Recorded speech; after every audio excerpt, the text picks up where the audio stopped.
Some wolves are born to lead, some are born to endure. But the ones who survive both, they become something neither side ever saw coming. Prologue. The flowers were white, hundreds of them, cascading down the stone pillars of the Ironvale Pack's great hall like frozen waterfalls, their petals so perfect they looked carved from moonlight itself. I had chosen them myself, white roses for purity, white lilies for devotion, white jasmine because my mother once told me that jasmine meant you belong to someone now. I believed her. I believed all of it. I was 22 years old, standing at the entrance of the most sacred space in our pack's territory, wearing a dress my grandmother had sewn by hand. The lace was old and slightly yellowed at the hem, but I didn't care. I thought it made it more real, more honest. So I thought a lot of things that morning. I thought the moon goddess was watching over me. I thought the ache in my chest, that low, persistent pull I'd felt since I was 17, was finally about to be answered. I thought that when Caius Blackmore looked at me from the other end of that aisle, he would see what I saw when I looked at him. A future. His mate. Home. I was wrong. I know that now. But standing at that threshold, with petals beneath my feet, and the whole pack assembled in their finest, with the elder seer raising her hands above the sacred flame, I didn't feel wrong. I felt inevitable, like the universe had been building toward this single moment since the day I was born. My name is Nara Voss. I'm the daughter of a Delta rank wolf, and I spent 5 years loving an alpha who never once said the word back. Sorry, and on the day that was supposed to fix everything, the day fate was finally supposed to win, he opened his mouth in front of every person I'd ever known, in front of the sacred flame and the elder and the moon goddess herself, and he destroyed me. Not with violence, not with cruelty, with 6 words. 6 words that changed the architecture of my entire life. And then, because destroying me wasn't enough, he asked me for something so monstrous, so impossible, so breathtakingly wrong, that I almost said yes. This is the story of what happened after that. This is the story of how I burned, and what rose from the ash. Chapter 1. 3 hours earlier, I was laughing. That's the part that haunts me most now. 3 hours before everything collapsed. I was sitting in the pack's bridal chamber with my cousin Sable and my childhood friend Demi, and I was laughing. The real kind. The kind that starts in your stomach and doesn't stop until your eyes water. Sable had tripped over my dress trying to fix my hair. She'd taken a full step backward, landed against the wall, and somehow managed to keep the hairpin in her hand, like she'd meant to do it. "Dedication," she said, completely straight-faced, and I laughed so hard I nearly ruined my makeup. Demi was adjusting my veil, her fingers gentle and sure, her dark eyes soft in the mirror. She didn't say much. She never did on important days. But she kept her hand on my shoulder longer than necessary, and I thought I understood why. This was the moment we'd been building toward, since we were girls running barefoot through the northern woods, daring each other to cross into the Blackmore territory boundary. We'd never actually crossed it, but I had gotten close, closer than anyone expected. "You look beautiful," Demi said quietly. "I look nervous," I corrected. "Those aren't mutually exclusive." I met her gaze in the mirror. There was something in her expression I couldn't quite read. Something careful, like she was holding a word in her mouth and choosing, deliberately, not to say it. I should have asked. I should have grabbed her hand and said, "Demi, tell me, what do you know?"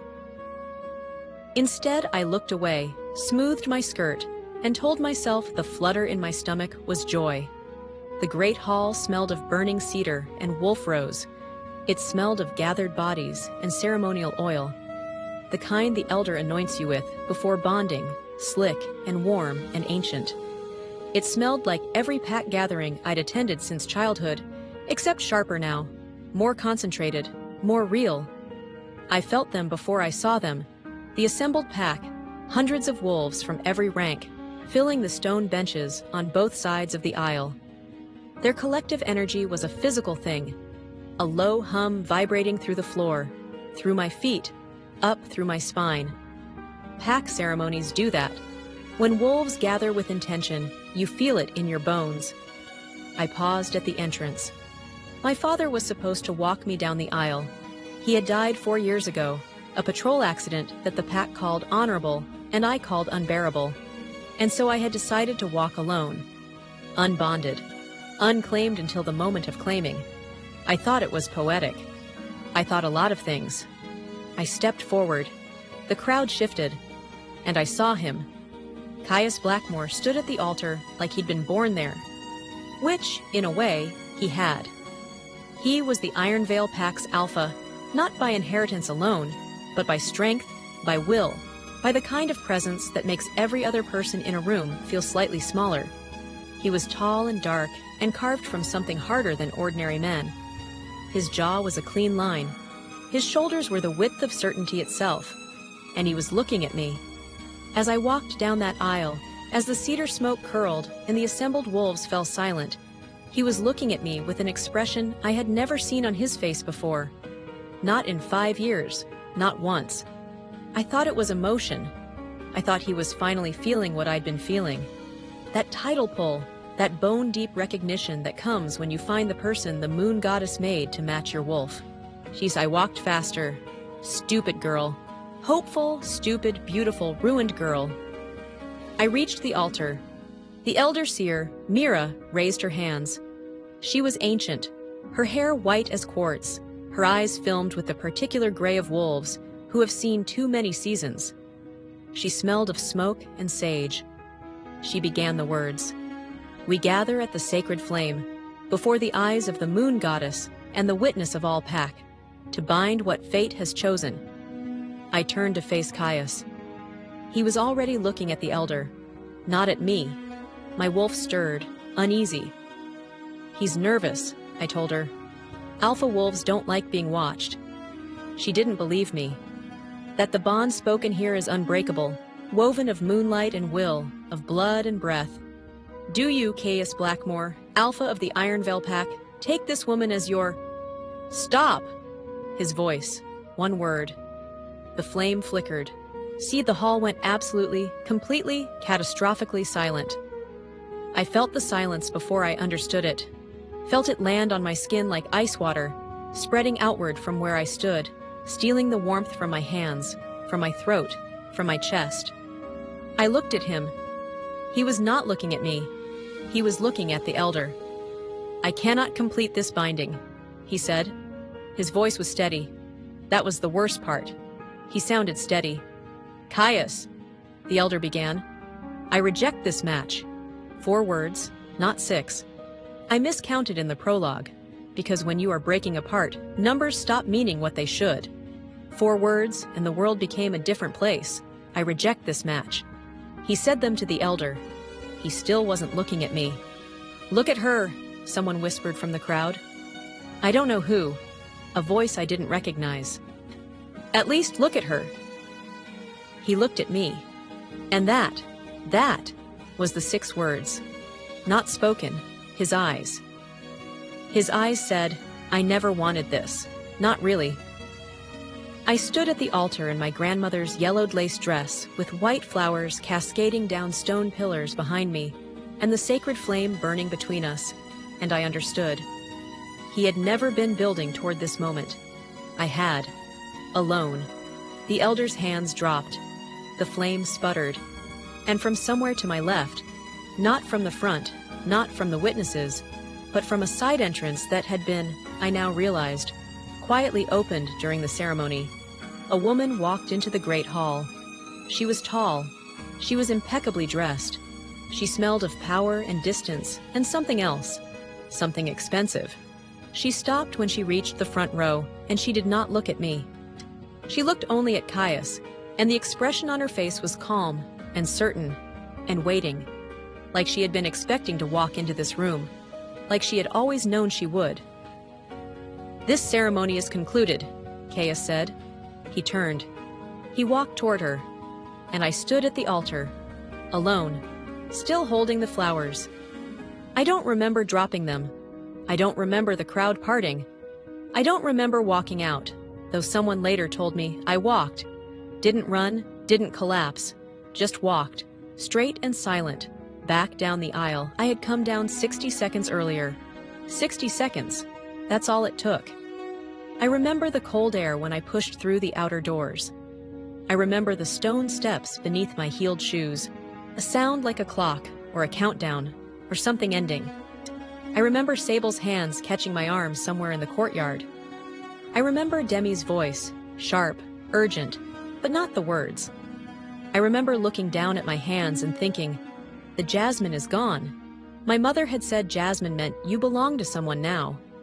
I had dropped the jasmine at the altar, in front of everyone, and I had walked away belonging to no one. What, I thought, in that strange calm that comes before the real grief arrives, what happens to a wolf whose bond is rejected? I would spend the next 48 hours discovering the answer. And then, before the bruise had even fully formed, something worse would arrive at my door. Something I could never have anticipated. An order from my Alpha, Chapter 2. 2 days. They gave me 2 days. I spent them in the small stone cottage at the eastern edge of pack territory that I had shared with my mother before she moved to the elder quarters, that I had lived in alone since my father died. It was 3 rooms and a fireplace and a garden that was mostly weeds, because I never seemed to have the time, and I had always loved it. I loved it less now. It felt small in a different way. Before, it had been cozy, the smallness of a held breath, of a quiet moment before something better. Now it was just small. 4 walls, a low ceiling, a window that looked out at the pack's northern forest, and if you stood at just the right angle, you could see the edge of the Blackmore estate. I stopped standing at the window. Sable came on the first morning. She brought food and didn't mention what had happened, whereas which meant she talked about everything else with exhausting determination. Her mate's new patrol route, the gossip about Beta Harmon's daughter, the weather, the state of the roads. She talked for 2 hours, and I let her because the sound of her voice was something to hold on to. Demi didn't come. I noticed. I told myself she was giving me space. I told myself a lot of things that weekend. My wolf was quiet in a way she'd never been. Not sleeping, not snarling, just present in a low, hovering way, like she was waiting for information before deciding how to feel. That scared me more than the grief. Wolves feel things loudly. When a wolf goes quiet, it means something she doesn't have language for yet. I tried to sleep, failed. I tried to eat, managed some of it. I tried to cry, properly, the kind of crying that empties you out and leaves you lighter, and found I couldn't. The grief sat behind my sternum like a stone that was too large to move, and every time I reached for it, it just stayed there, heavy, immovable, mine. On the evening of the second day, when the sun had gone orange and low, and the forest smelled of pine damp and coming dark, someone knocked on my door. Not Sable, not Demi. The knock was official. 3 beats, evenly spaced. The kind you learn in wolf hierarchy training when you're 12 years old. The knock of a messenger delivering an alpha summons. I sat on the edge of my bed for a long moment. Then I stood up, and I answered. The messenger was a young wolf named Fen, barely 19, clearly uncomfortable, refusing to meet my eyes. He had the red and black cord of a formal summons tied around a rolled piece of paper, and he held it toward me like it might bite him. I took it. I unrolled it. I read it twice. Then I read it a 3rd time, because the 2nd time had not made it make sense. By order of Alpha Caius Blackmore of the Ironvale Pack, Nara Voss is hereby summoned to the Blackmore estate at dawn, 2 days hence, for a matter of pack significance requiring her immediate and discreet cooperation. This summons carries the full weight of Alpha Command. Non-compliance carries consequence under Pack Law, Article 7, Subsection 3. Article 7, Subsection 3. I knew what that meant. Every wolf in the pack did. It was the clause that bound subordinate wolves to Alpha Command in matters of pack survival. The clause that stripped you of the right to refuse. He wasn't asking me to come. He was ordering me. 2 days after he had rejected me at the altar in front of the entire pack, he was ordering me to his estate. Fen was still standing in my doorway, eyes down, doing everything in his power to be invisible. "Fen," I said. My voice came out steadier than I expected. "Yes, ma'am?" Did he say what this was about? A pause. Deliberate. "No, ma'am." He was lying. I could smell it. That faint, sulfur-sweet shift in scent that wolves can't hide when they're holding back a truth. Fen was young. He hadn't learned to control it yet. "But you know," I said. He looked up at me then, just briefly. His eyes were distressed. "I'm sorry," he said. And I believed that part completely. He left. I stood in the doorway and watched him go, the summons in my hand, the orange light dying over the forest. Oh, and I thought about Article 7, Subsection 3, and I thought about the expression on Caius Blackmore's face when he had finally looked at me at the altar. I never wanted this. Not really. So what did he want? What could he possibly still want from me? I would find out at dawn, but I didn't sleep. I stayed awake all night, turning possibilities over in my mind like stones, and not one of them, not one, came close to what was actually waiting for me inside those walls. The Blackmore estate sat at the center of Ironvale territory, like a crown that had forgotten it was decorative. Stone, old, immovable.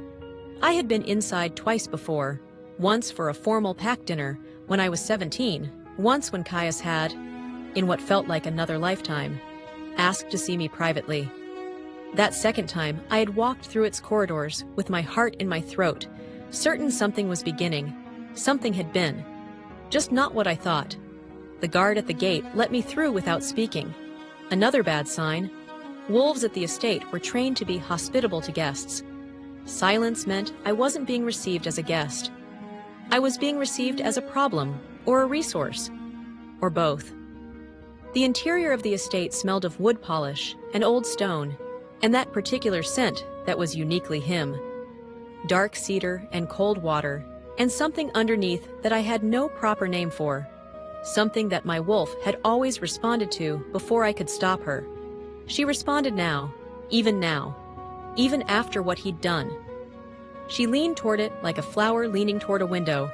"Stop it," I told her. She didn't stop it. The steward brought me to the study, not the formal meeting room, not the great hall.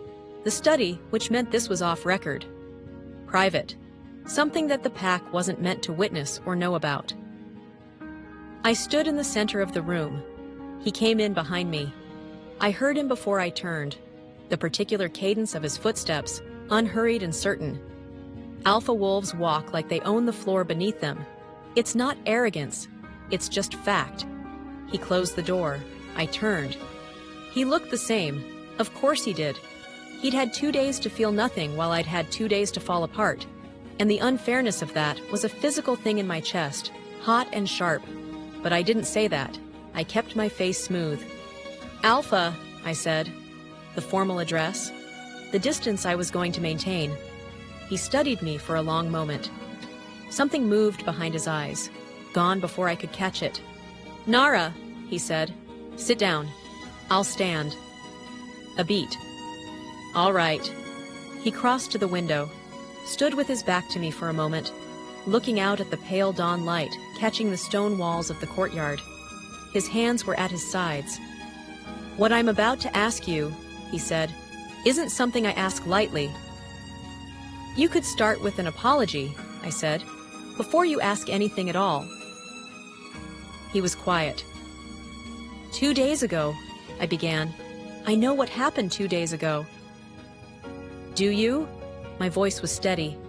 I was proud of that, because from where I was standing, it looked like you knew exactly what you were doing, which means you've been knowing it.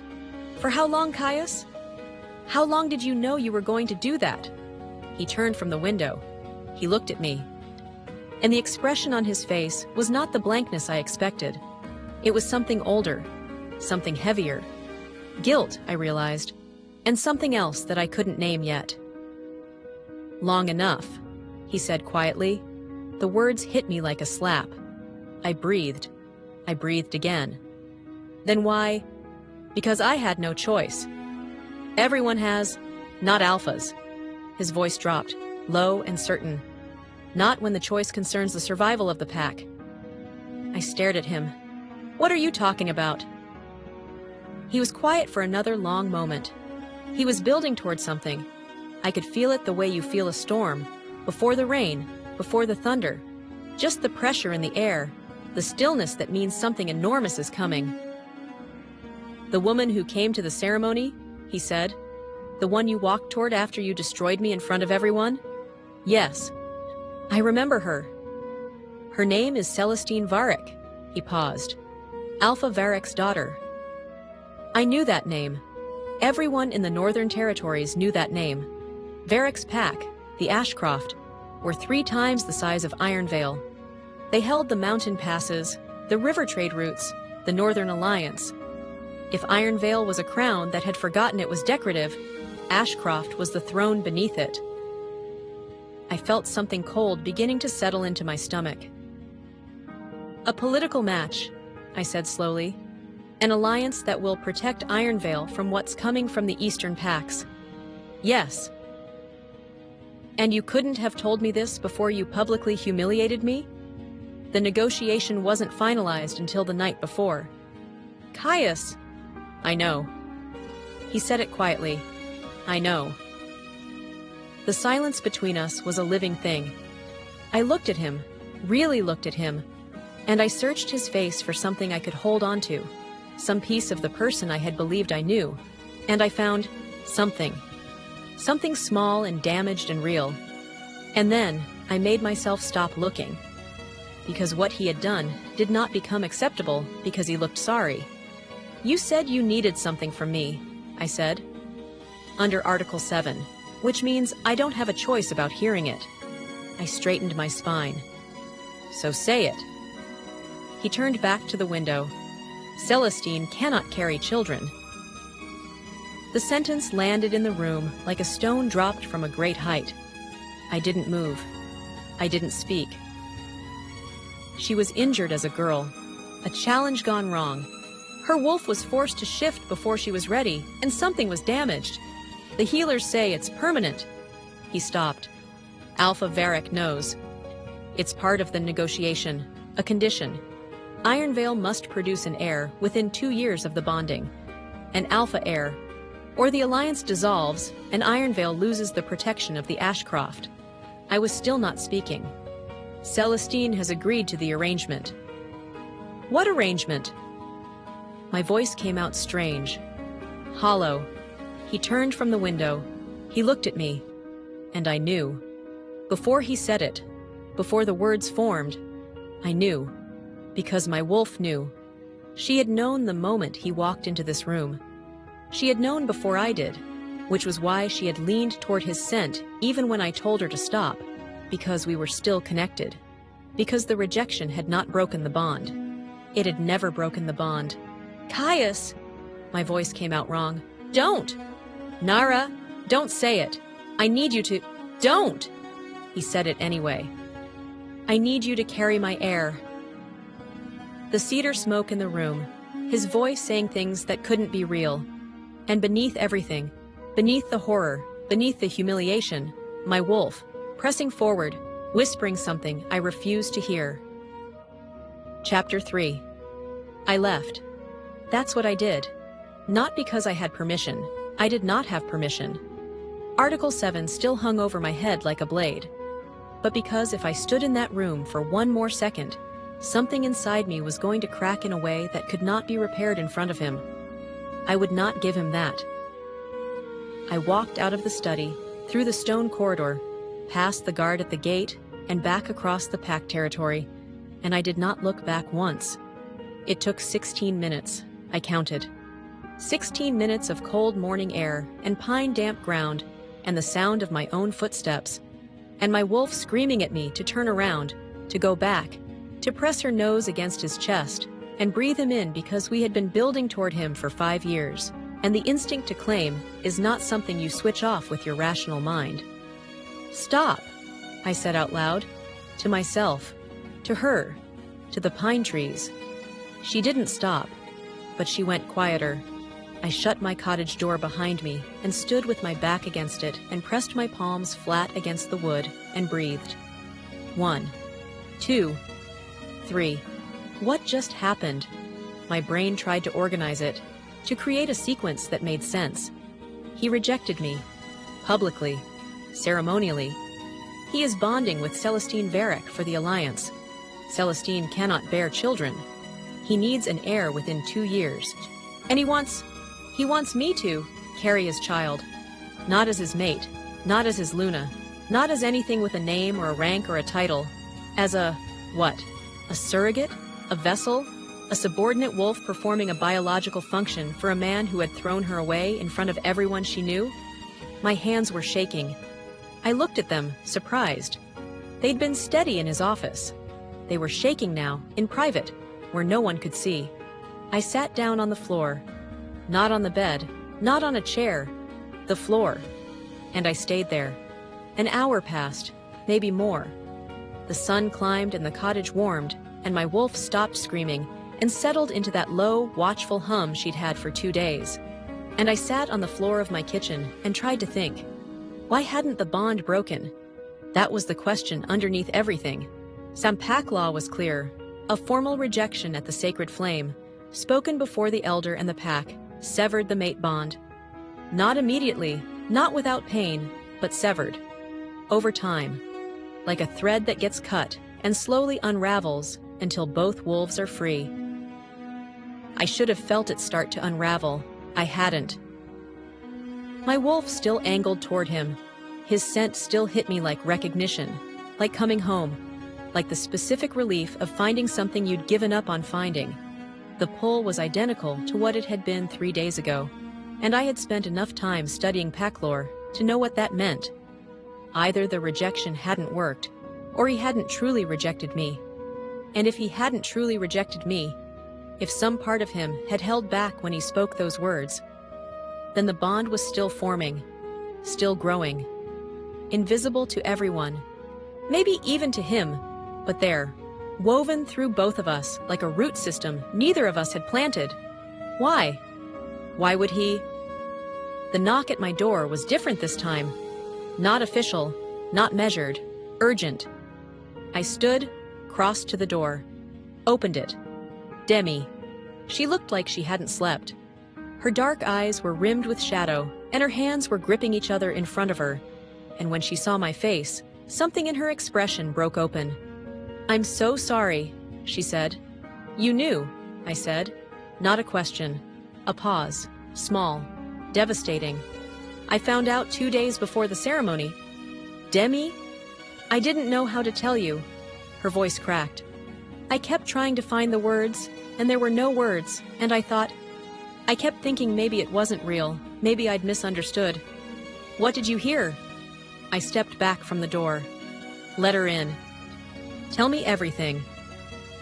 She sat across from me at the kitchen table, and she told me. She'd overheard it by accident. 2 senior beta wolves talking in the pack hall's back corridor 3 days before the ceremony. She'd been bringing records to the archive, and they hadn't seen her. They'd been talking about Celestine, about the Alliance, about the terms Alpha Varric had set, the heir requirement, the timeline, the consequences of failure. And they'd been talking about something else. Something I hadn't known yet. Something that made my hands start shaking again. They said, Demi spoke carefully, like she was carrying something fragile, that the reason Caius agreed, the reason he accepted Varric's terms, even with the heir condition, is because he had information about what was coming from the Eastern Pacts. She paused. "Nara, the Dusk Syndicate is moving." The Dusk Syndicate. 2 words that every wolf in the Northern Territories had been taught to fear. They weren't a pack in any traditional sense. They were a coalition, Rouge wolves, exiled alphas, human wolf hybrids who'd found ways to enhance their wolves unnaturally. They moved territory to territory, absorbing weaker packs by force, killing those who resisted. They had destroyed 3 packs in the last decade, entirely, not absorbed, not conquered, erased. "They're moving north," Demi said. They've been sighted at the southern Ironvale border twice this month. Caius needs Varric's army. He needs it badly enough that She stopped. That he threw me away, I finished. She flinched. He made a choice, a terrible one. But maybe... Don't, I said. Don't defend it. She closed her mouth. We sat in silence, and I sat with what I now knew, that the thing that had destroyed my life was not casual cruelty. It was not selfishness. It was desperation. Does that make it better? I asked myself. My wolf answered immediately, no, but it makes it different. There's more, Demi said. I looked at her. Caius didn't choose you randomly for what he's asking. She looked uncomfortable in a new way now, deeper. I did some digging after I found out. There's an old law, the Reveille Clause, pre-modern pack law. I don't know it. Most wolves don't. It was supposed to have been retired. Supposed to? The Reveille Clause states that in cases where the alpha's bonded mate is unable to fulfill a biological function critical to pack lineage, the bond itself becomes, she searched for the word, divided. It stays intact, but its obligations are redistributed. The bonded mate retains spiritual and social claim. A secondary wolf, approved by the alpha, fulfills the biological obligation. I stared at her. He's invoking old law. He's claiming, she said quietly, that you are his bonded mate, that you were never truly rejected, that the ceremony was a legal formality for the alliance's sake, but the bond. She met my eyes. Nara, he's saying the bond is real, that it's always been real. The kitchen was very quiet. My wolf was very, very loud. He's using the bond to conscript me, I said finally. He's saying I'm his mate, which means I owe the pack my biological function. But he's also saying I'm not his Luna, so he can keep the political alliance intact. I paused. He wants both. Yes. He wants Celestine's power and my... Yes. I stood up, walked to the window, stood there, looking at the forest, because I needed something to look at that wasn't moving. Can I refuse? I asked. Under the Reveille Clause, legally, do I have the right? Another pause. Longer this time. The clause grants the Alpha the right to invoke Article 7 to enforce it, Demi said. So technically, she didn't finish. I finished it for her. No, I can't. I pressed my fingertips to the glass. Cool, solid, real. Here was what I knew now. 1. Caius hadn't truly rejected me. The bond stood. 2. He was using that bond, using me, to satisfy a political alliance without losing the heir his pack needed. 3. I had no legal recourse. And 4. The part I least wanted to know. The part my wolf kept pressing at like a bruise she couldn't leave alone. 4. If the bond was real, it went both ways. He still felt it. He was choosing Celestine anyway. And somewhere, underneath all of it, I felt the question I was most afraid of, the one that would keep me up for every night to come. If he came to me in a year, in 2 years, in 5, and said he'd made a mistake, would I be strong enough to say no? I didn't know. I was terrified of the answer. Demi, I said quietly. Yeah. I need a few hours. She stood, put her hand on my shoulder, briefly, warm and sure. Then she left, and I stood at the window and looked at the forest and felt the bond in my chest, alive, persistent, impossible. And I made myself think clearly. I was trapped, for now.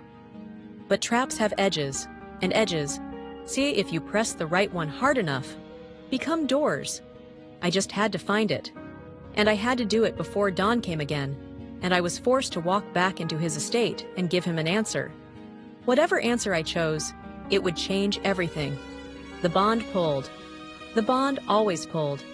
And somewhere across the territory, in the stone estate that smelled of cedar and old power, I was almost certain he felt it too. Chapter 4. I didn't sleep. I made tea instead.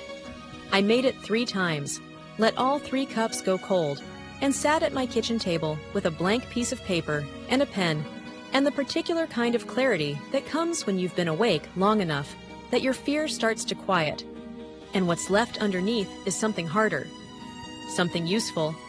I had been thinking about this wrong. I had been sitting inside the story Caius had written, the one where he was the alpha and I was the subordinate wolf, the one where he held every card and I held none, the one where the Reveille Clause and Article 7 made me a legal obligation with no voice and no leverage. But that wasn't the whole story. The bond went both ways. He needed me, not Celestine, not some other wolf from some other pack. Me. The Reveille Clause specified it clearly, according to everything Demi had told me. The secondary wolf had to be the alpha's bonded mate. Not a chosen wolf, not a volunteer. His mate, which meant I was not replaceable, which meant he could not walk back to his estate and find someone else if I pushed back too hard. I picked up the pen. I started writing. Dawn came pale and cold, the way northern dawns do in the early season, like the sun is apologizing for arriving. I walked back to the Blackmore estate. I walked differently than I had yesterday. Yesterday, I had walked like a woman, heading towards something she dreaded. Head slightly down, steps slightly too fast, trying to get the distance over with before she had time to reconsider. Today, I walked like my mother used to walk, straight through the center of the road, like the road had been put there specifically for her, like every stone knew her name. The guard at the gate looked surprised to see me. Good. Let them be surprised. Caius was in the study again. He hadn't expected me back so soon. I could see that in the fractional shift of his posture when I was shown in. He'd been standing at his desk, reading something. He set it down. He looked at me. I sat. Not because he told me to, because I chose to. There is a difference. I needed him to feel it. You came back, he said. You invoked Article 7. I don't have a choice about coming back. I settled my hands in my lap. But I do have a choice about the terms. He was very still. The Reveille Clause is explicit, I continued. The alpha's bonded mate agrees to fulfill the biological obligation. Agrees. Past tense. Active voice. It is not a commandment. It is a contract. And contracts have conditions set by both parties. Something shifted in his expression. I held up the piece of paper. I have mine. He crossed the room slowly, took the paper from my hand. Our fingers didn't touch. I had made sure of that. He unfolded it, and I watched him read. And I watched the expressions move across his face in sequence like weather. Surprise. Not calculation. Something I might have called respect in another life. You wrote this last night, he said. I did. You had time to research the Reveille Clause? I had time to think. He looked back at the paper. I had written 4 conditions. The first, I would not move into the Blackmore estate. I would remain in my cottage, in my own space, with my own autonomy.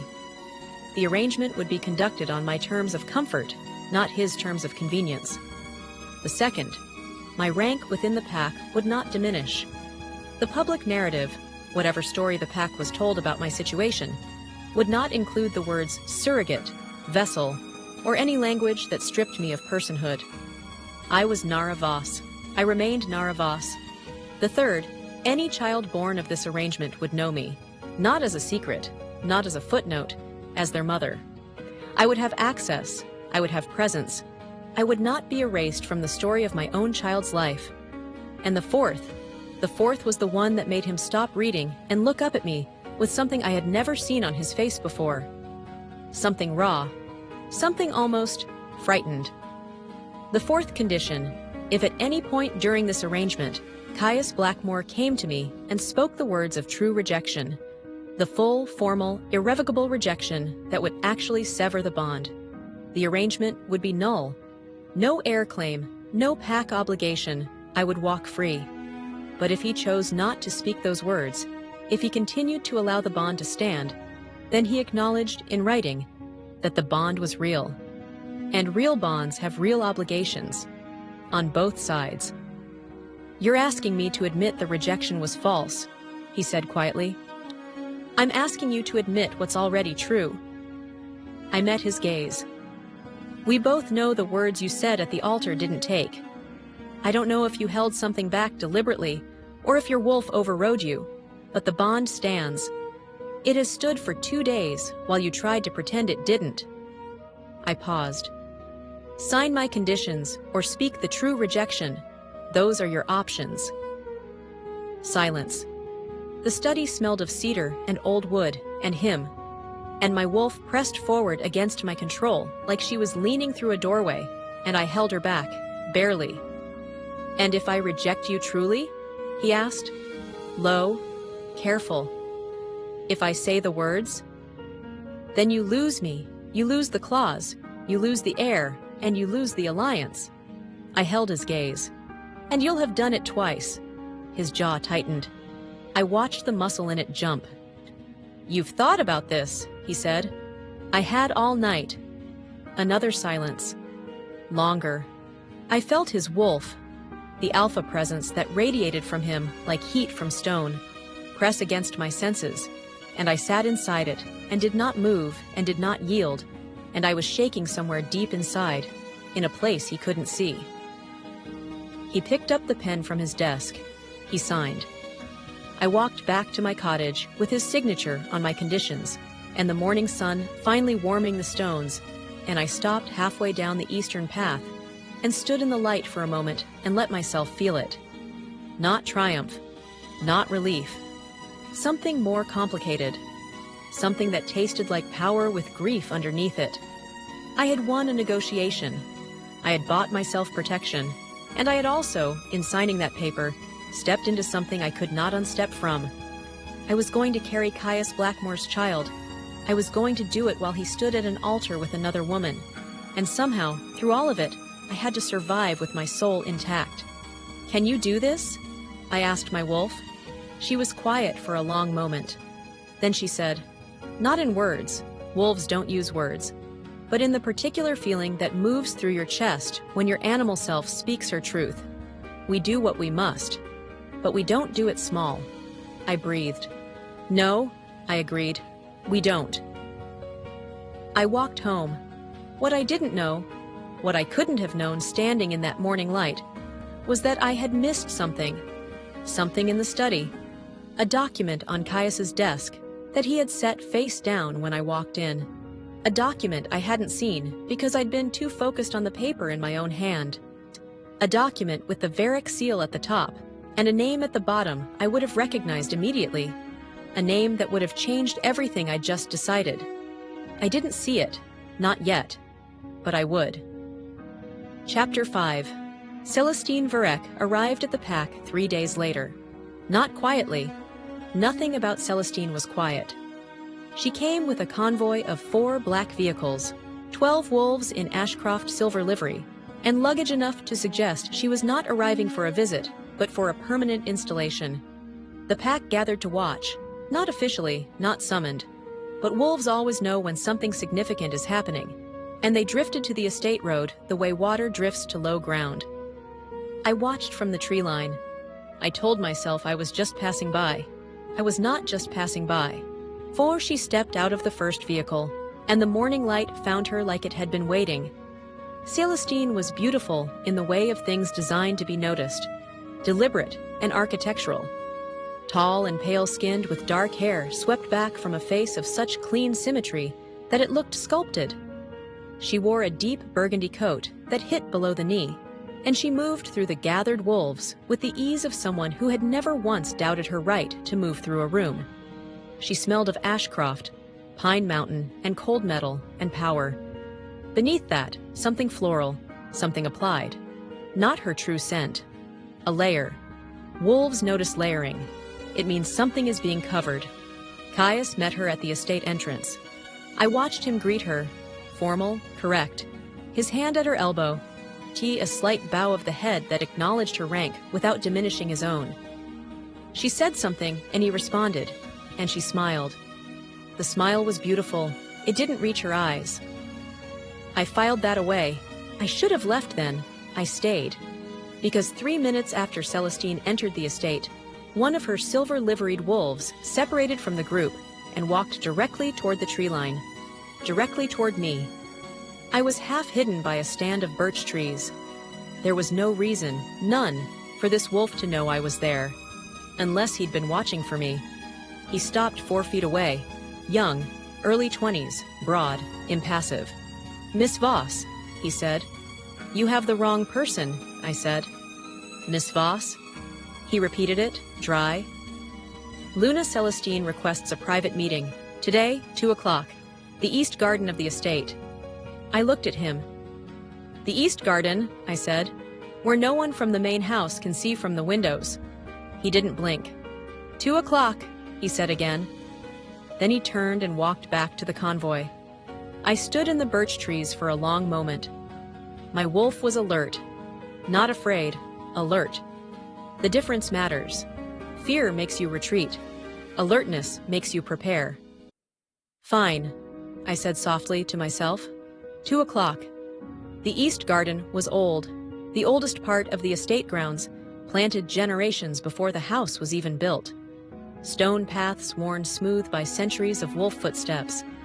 Iron benches green with age. A fountain at the center that hadn't run in years, its basin dry and filled with early season leaves. Celestine was already there when I arrived. She was sitting on one of the benches with a posture so perfect it was almost aggressive. Under her coat traded for a lighter jacket, a cup of something warm in her hands. She looked like she'd been there for some time. She looked up when I came through the gate. "Nara Voss," she said, not a question. "Celestine Varek," I said back. Also not a question. "Please?" She gestured to the bench across from her. I sat. We looked at each other. Up close, she was even more striking, and I felt, briefly, unwillingly, the thing that women feel when they measure themselves against someone they've been placed in competition with, a cold flicker of inadequacy. I let it pass. My wolf doesn't compete like that. She competes by surviving.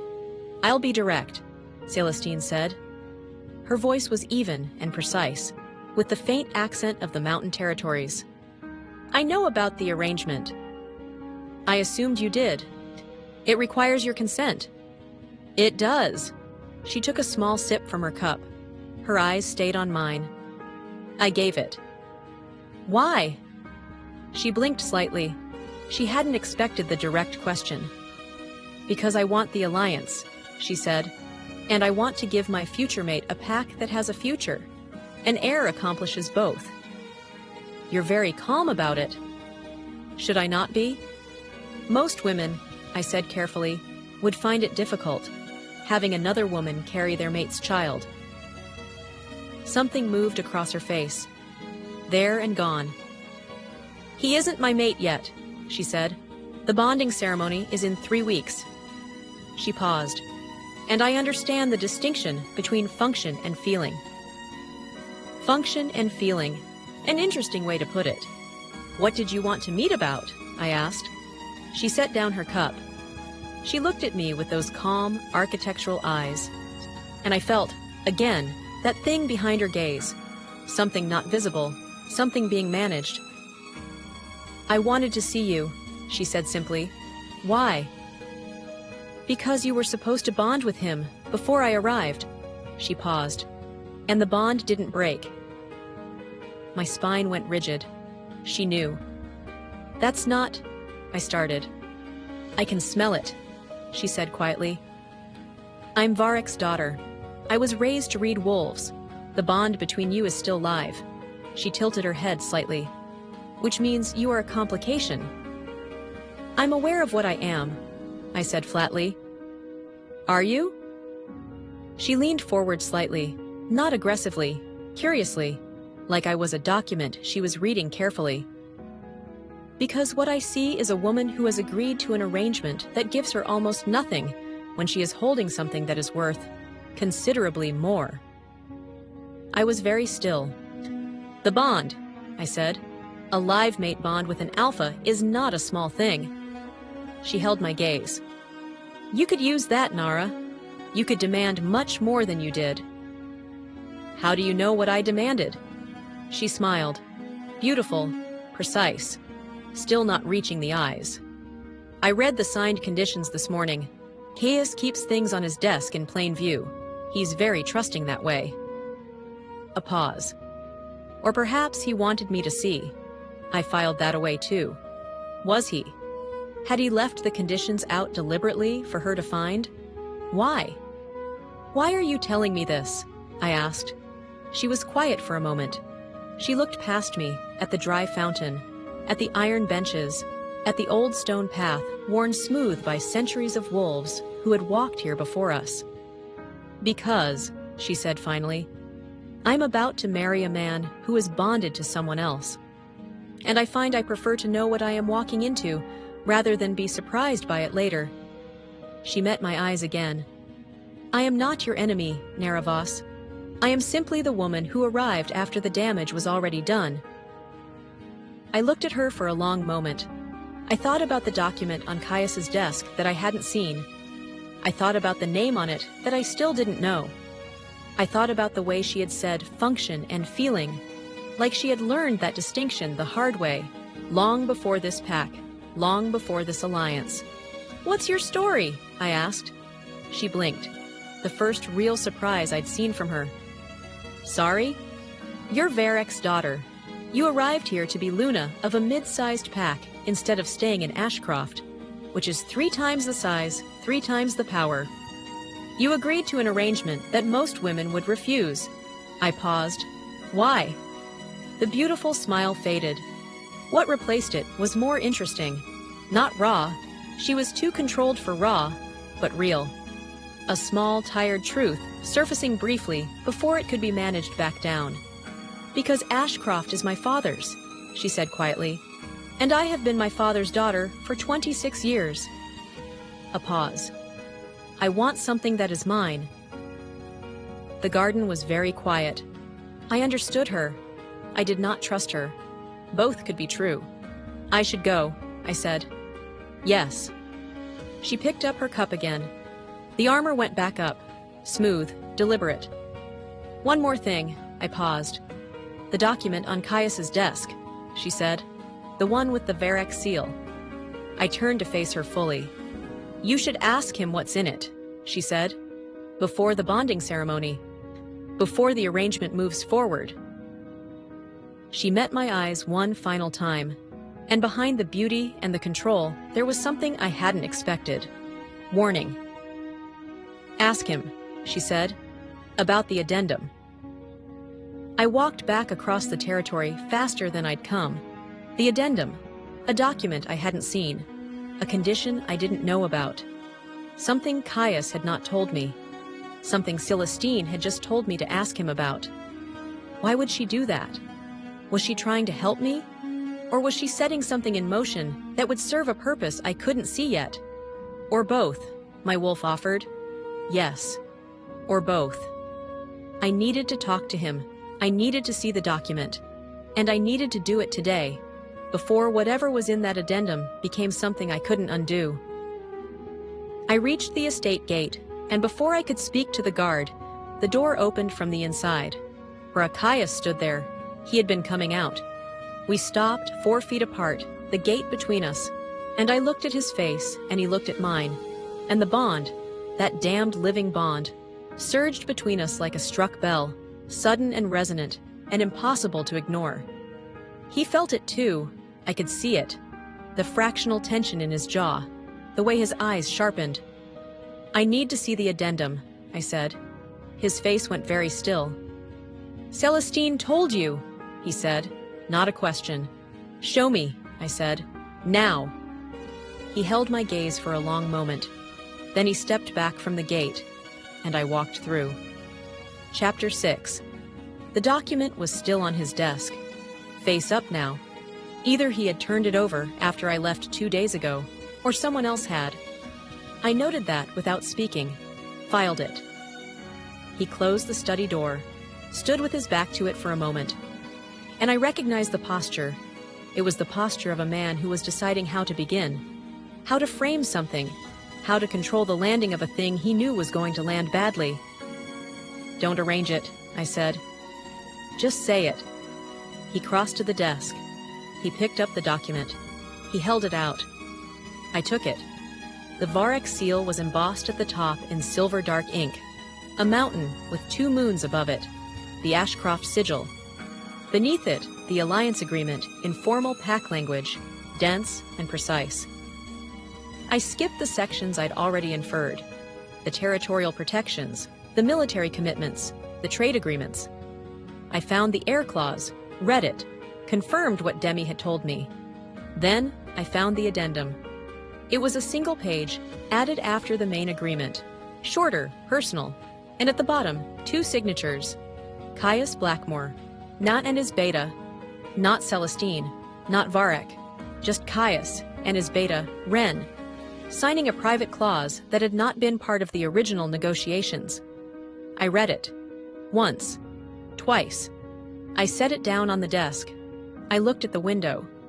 It says, I began, my voice coming out very measured and very quiet, that any child born of the secondary arrangement, any child I bear, would be registered in pack records as the child of Caius Blackmore and Celestine Varek. He didn't speak. Not as my child, I said, despite my 3rd condition, despite what I signed. Nara, my condition said the child would know me, that I would have access. I turned to face him. This addendum overrides that, legally, in pack record. The child would be documented as Celestine's. My name would not appear. It protects the child, he said. Quiet, tense. From what? From the complication of having 2 mothers in a pack that doesn't... From the truth, I said. It protects the alliance from the truth. It erases me. I held his gaze. You signed conditions with me on 1 piece of paper, and then signed this on another, on the same day. The silence was terrible. His jaw was a hard line. The addendum was Varek's requirement, he said, not mine. But you signed it. I had no choice, I finished. You keep saying that. You keep standing in front of me with no choice, over and over, while making choices. I was surprised by how steady I still sounded. Inside, I was something much less steady. Inside, my wolf was pacing, not with grief, with fury. And fury, I was learning, is a cleaner fuel than grief. Why did Celestine tell me? I asked. He blinked. What? She told me to ask you about the addendum. She met me in the East Garden. She told me it existed. She told me to confront you before the arrangement moved forward. I searched his face. Why would she do that? She benefits from this. The addendum protects her public position. Something shifted in his expression. Complicated, careful. Because Celestine, he said slowly, is not entirely what she appears. Meaning? He was quiet for a moment. Then, like a man making a decision he might regret. Celestine did not want the addendum either. She argued against it with her father. She lost. A pause. She told you because she wanted you to renegotiate before it was too late. Because she, and I know how this sounds, she considered it unfair. I stared at him. Celestine Varek, I said flatly. Who is taking your bonding, your title, your alliance, considers the erasure of my name from my own child's record unfair? Yes. And you? My voice came out lower now, more dangerous. Do you consider it unfair? The question sat in the air between us. He looked at me, and the look on his face was the most honest thing I had seen from him since this entire nightmare had begun. No armor, no alpha distance, no careful calculation. Just a man who had made a series of decisions he could not unmake, standing in the evidence of them. Yes, he said quietly, then refuse it. Nara, refuse it. Tell Varek the addendum is non-negotiable. Keep my conditions. Keep my name in the record. If I push back on Varek now, I risk the alliance fracturing before it's... Then risk it. I stepped toward him. One step, controlled, intentional. So, because you are asking me to give this pack something that cannot be replaced. 9 months of my body, a child, a piece of my life that I will never get back. My voice did not shake. I was proud of that. And in exchange, you want to erase me. You want to take everything and leave nothing. He didn't step back. We were close now, closer than we'd been. And the bond between us, that furious, persistent, impossible bond, closed the distance between our wolves, even as we stood 2 feet apart. I could smell him, cedar and cold water, and that unnamed thing beneath. He could smell me. I watched his pupils dilate fractionally before he could stop it. "Fix it," I said softly, directly into the space between us. "Find a way. You always find a way for the things that matter to you." I held his gaze. "Prove I matter, or I walk. Article 7 and all. Let the whole thing fall apart. You can't. Try me." I held his gaze 1 beat longer. "You have 24 hours. I turned. I walked out. I did not look back. And I spent the 16-minute walk home telling myself repeatedly that the thing I felt in my chest was righteous anger and determination, not the particular ache of wanting him to come after me. Not that. Not that. He came to me at midnight. I was awake. I had not slept since this began. Not properly, sitting by the fireplace in my cottage with a cup of cold tea and a book I had not read a single word of, and I heard the footsteps on the path before the knock. I knew his footsteps. I opened the door before he knocked. He stood in the darkness with the moonlight behind him, and he looked tired.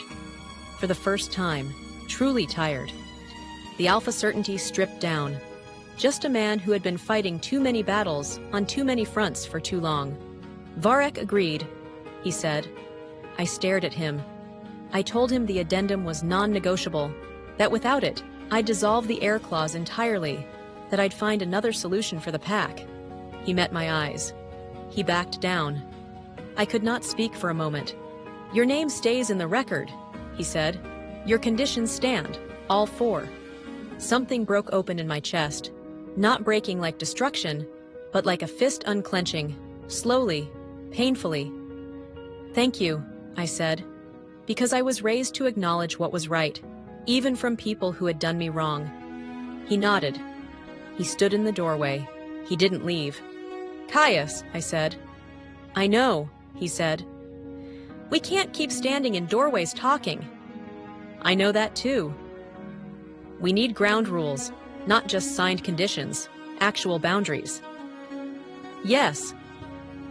I looked at him, standing in my doorway in the midnight dark, and I felt every complicated thing I had been feeling for 5 years and 2 days, all of it present and none of it simple, and I made myself feel it clearly because the alternative was letting it govern me underground, in the dark, where I couldn't see it. "Come inside," I said, "and we'll decide what this actually looks like." He stepped inside. The door closed, and whatever we were to each other, not mates, not strangers, not enemies, not free, we began slowly and carefully, and with no guarantee of survival, to figure it out. The fire burned low between us. The bond between us burned steadier, so neither of us said what we were thinking, but the cottage had never been so full. Chapter 7. 3 weeks. That's how long I had before the bonding ceremony. 3 weeks of what I can only describe as the strangest domestic arrangement in the history of the Iron Veil Pack, possibly in the history of wolves entirely. Caius came to my cottage every other evening, not to push the arrangement forward. We had agreed on a timeline set by the pack healer, a woman named Sarah, who knew everything and said nothing to anyone, bound by healer's oath. He came because we hadn't named it yet. That was the rule we had established that first midnight. No naming, no framework that would make this something it wasn't ready to be. We talked, sometimes about the pack, sometimes about the Dusk Syndicate movements, which Caius shared with me in more detail than I think he intended to.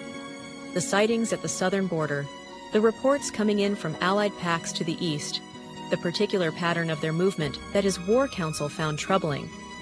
They weren't just moving north. They were circling, Like they're mapping something, I said on the fourth evening, sitting across the fireplace from him with a map of the Northern Territories spread between us. I had been studying it for an hour. They hit here, here, and here. I traced the pattern with my finger. That's not a march, that's reconnaissance. He looked at where my finger had traced. His expression changed. Say that again, he said quietly. It's not an advance. They're mapping. They know where they're going. They're just confirming the route. He stared at the map. He picked it up. He held it at arm's length and looked at the pattern with fresh eyes. And I watched the moment it clicked for him. The shift in his expression from troubled to something sharper. I need to take this to Ren, he said. Go, I said. It's fine. He was already standing. He stopped, looked at me with an expression I couldn't fully decode. How did you? My father was a patrol wolf, I said. I grew up reading movement patterns. A pause. I didn't know that. You didn't ask. He held my gaze for a moment. Then he left, map in hand, and I sat by my fire and told myself the warmth in my chest was just the fire. Demi was the one who told me something was wrong. She came on a Tuesday, 10 days before the bonding ceremony, and she was careful in a new way. Watchful. She sat across from me and drank her tea and talked about nothing for too long. And Demi, as I have said, does not talk about nothing. What is it? I asked. She set down her cup. Do you know a wolf named Corvin? She asked. I thought about it. New recruit, Southern intake, came in about 4 months ago, mid-rank, quiet. Yes. She paused. He's been asking questions about you. What kind of questions? The kind you ask when you want to know someone's schedule. She met my eyes. Where you go? When? What route you take to the estate? I was still. Who told you this? Fen. Young Fen, the messenger, who apparently had eyes and the sense to use them. Did Fen say who Corvin was asking? Different people, casual, spread out so it didn't look like pattern. She leaned forward slightly. But Fen noticed anyway. Because Fen was smarter than his age suggested. I filed that away for later, the kind of filing you do when you realize someone is an asset. You think he's syndicate, I said. I think someone put him here 4 months ago, and he's been very quiet and very watchful ever since. She paused.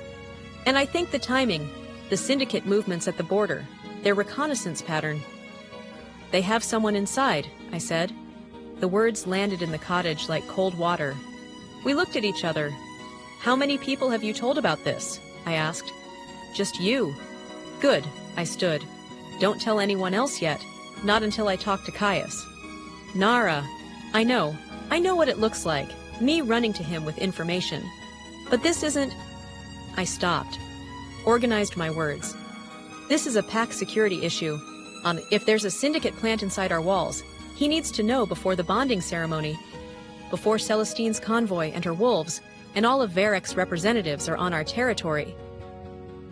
Demi was quiet for a moment. Then, you said our territory. I blinked. She was right. I hadn't thought about it. It had just come out. Our territory, our pack, our walls. When did I start saying that? Go home, I told Demi. Be normal, don't change your behavior. Be careful, she said. I will. She left. I put on my jacket. I went to find Caius. I found him with Ren in the estate's war room. The war room was not a room I had been in before. It was deep in the estate's interior, stone-walled and windowless, lit by a long table of candles and a modern tactical screen that looked aggressively out of place among the ancient stone. The guard hesitated when I arrived. I need to see him, I said. Now. Tell him it's about the Southern pattern. The code we had established. If I said pattern, it was security critical. I was in the room in 4 minutes. Ren looked at me with a particular expression of a beta who has had to rapidly recalibrate his understanding of someone's importance. He was a solid wolf, stocky, sharp-eyed, efficient. He had served Caius for 8 years, and he was deeply, professionally skeptical of me. That was fair. I would work on it. Corvin, I said, as soon as the door was closed. Southern intake, 4 months. Tell me everything you have on him. Ren and Caius exchanged a look. Why? Caius asked. I told them what Demi had told me. The room went very quiet. Ren turned to the tactical screen without being asked. Pulled up the intake files. Found Corvin's record. We all looked at it. Clean background, good references. Patrol qualified, no flags. Too clean. Check the reference pack, I said. Don't message them. Send someone physically, in person. Ren looked at Caius. Caius nodded. And, in the meantime, I said, don't let him know he's been flagged. We watch. We see who he's been communicating with. We trace the thread back. Ren was quiet for a moment. You've done this before, he said. It wasn't an accusation. More like recalibration, a man updating a file in his head. My father talked a lot about his patrol work, I said. I listened. Another moment. Then Ren said, I'll send Fen. Good choice, I said. That night, for the first time since this began, Caius didn't leave when the fire burned low. Not because anything was decided. Not because either of us said the thing we hadn't named. Simply because I was adding wood to the fire, and he was reading the stack of reports from the Eastern Border Watchers. And at some point, the practical reality of our situation, late evening, shared work, the warmth of a room we were both occupying, made leaving feel like a more active choice than staying. So he stayed, on the opposite side of the fireplace, in the chair that had been my father's, and I sat in mine, and the fire burned between us, and outside the Ironvale forest was dark and full of things neither of us was ready for. And I felt, careful, that's the word, not safe, not certain, not even close, but careful in the way you feel when you're carrying something fragile, and you've adjusted your grip, and you're moving slowly, and you haven't dropped it yet. Careful.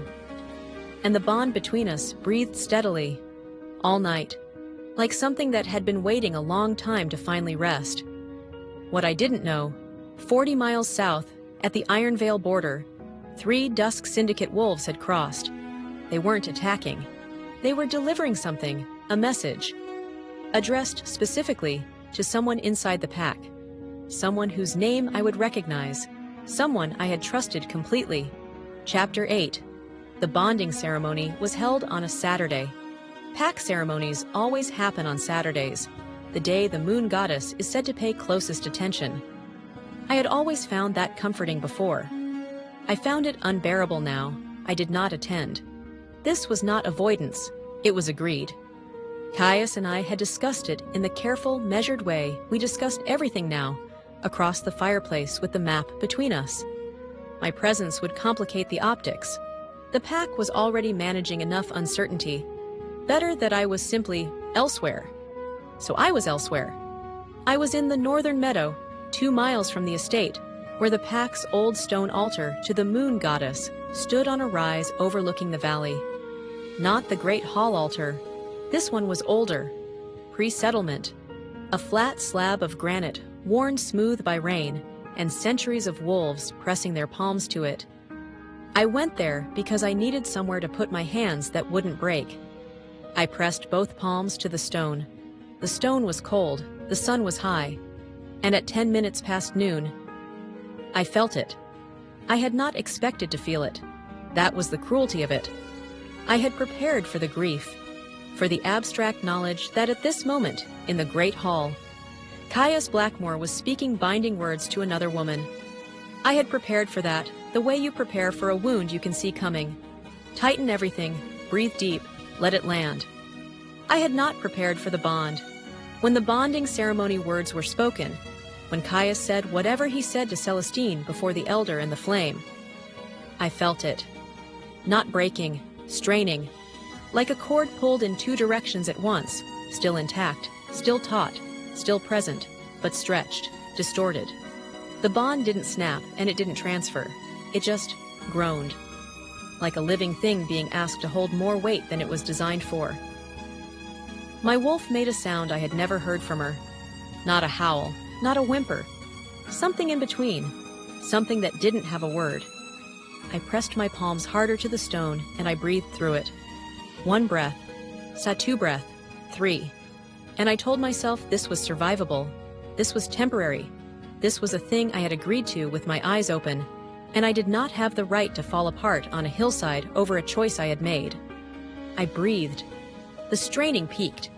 And then, strange, disorienting, it settled. Not resolved, not comfortable, but stable. The bond found a new shape.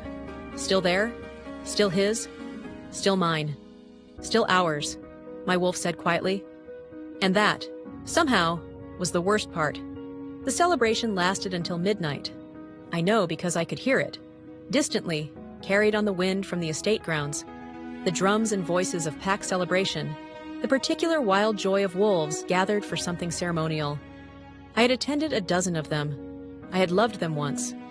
I sat on the hillside until the sun went down, and the stars came out, and the celebration noise faded. And then I walked home. Sable was waiting. She had brought food, real food, hot and fragrant, the kind you cook when you know words aren't sufficient. She'd laid it out on my kitchen table, and she was sitting with her hands wrapped around a mug. And she looked at me when I walked in with an expression of such uncomplicated love that it almost broke me. "Sit," she said. I sat. She pushed a bowl toward me. I ate. She didn't ask how I was. She knew how I was. She just sat across from me while I ate, and occasionally said something small and unimportant about her mate's new patrol schedule, about the ridiculous argument she'd had with her neighbor's chickens that morning. And I let her voice fill the cottage the way she always did. Steady and generous and real. "Sable," I said, when the bowl was empty. Thank you." She looked at me over her mug. "You don't have to thank me for being your person," she said. "Yes, I do." I paused. "I should do it more." She put her mug down and reached across the table and grabbed my hand and squeezed it once. Short, firm, certain, and then let go and picked her mug back up. That was Sable. I loved her enormously. I almost told her about the bond strain I'd felt, about the way the ceremony had reached across 2 miles and found me on a hillside, about the sound my wolf had made. I didn't. Not because I didn't trust her, because saying it out loud would make it more real than I could currently afford. The knock came at 2 in the morning. Sable had gone home an hour earlier. I was in bed, not sleeping, lying in the dark, listening to my wolf breathe in that slow, watchful way she'd been breathing since the ceremony. The knock. I knew the footsteps before I reached the door. I opened it. Kaya stood in the dark. He was still in ceremony dress, the formal blacks of an alpha bonding, the silver iron veil crest at his collar. His hair was slightly disordered. His eyes found mine immediately. I looked at him. He looked at me. "You should be with your mate," I said. "She told me to go." His voice was flat, not cold, stripped, like something that had been performing all day and had run out of performance. "She told me she wanted to sleep and that—" He stopped. "That what?" "That I was projecting," he said quietly. "Projecting what?" A pause. He looked at me the way he'd looked at the map when I traced the syndicate pattern, like something had suddenly become visible that he hadn't been able to see before. "Did you feel it?" he asked. "During the ceremony?"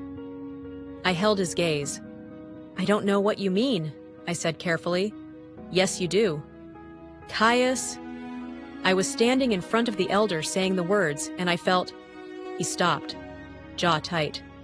"I felt you." The night air between us was very still. "The bond reacted," I said, keeping my voice measured. "That's normal when—" "It wasn't the bond reacting," he said. It was you, 2 miles away. I could tell exactly where you were, exactly what you were feeling." His voice dropped lower. "You were on the northern rise. You had your hands on the old altar stone." I stared at him. "That's—" I started. "Not normal," he said. "No, it's not. Spatial awareness of your mate's location. Emotional transmission across distance. Those were not features of a forming bond. Those were features of a fully formed bond, a bond that had been completed, somehow, at some point, without the ceremony to mark it. When? I asked. My voice came out barely above a whisper. I don't know. He looked as shaken as I'd ever seen him. I don't know when it finished forming. Maybe months ago, maybe longer. Which meant he had gone to that altar knowing the bond was already real, knowing what the words would do, not to us, but to me. You knew, I said, slowly. Before the ceremony, you knew the bond was real. I suspected. How long? His jaw tightened. How long, Caius? 3 months, he said quietly. 3 months. I breathed. 3 months he had known. He had walked me to that altar knowing, and still, get out, I said. Nara, get out of my doorway. My voice was not loud. It was something colder than loud. Go back to your mate. Go back to your estate. Go back to your alliance and your political necessity and all the choices you keep making that you tell me you have no choice about. I held his gaze. And do not come to my door in the dark after your bonding ceremony and tell me things you should have told me before the altar. He stood there. He didn't move immediately. And in that pause, that terrible, weighted pause, the bond between us sang with everything neither of us was saying. Then he stepped back. I'm sorry, he said. 2 words. The ones I had asked for weeks ago, before any of this had compounded. Too late now. Far too late. Go, I said. He went. I closed the door. I stood with my back against it, the same way I'd stood 2 days after the altar, and I felt the bond settle back into its strange new shape, and I thought, this is the cost. Not the arrangement, not the ceremonies, or the conditions, or the signed papers. This. Standing alone on the inside of a door that I had just closed on a man whose bond was inside my chest, complete and undeniable, and perfectly useless. This was the cost, and I was going to have to find a way to pay it every day until something changed, or until I found a way to change it myself. 40 miles south, Fenn was arriving at the reference pack. What he found there would change everything. The pack didn't exist. The records were fabricated, and Corvin, quiet, watchful Corvin, had not come alone. Chapter 9.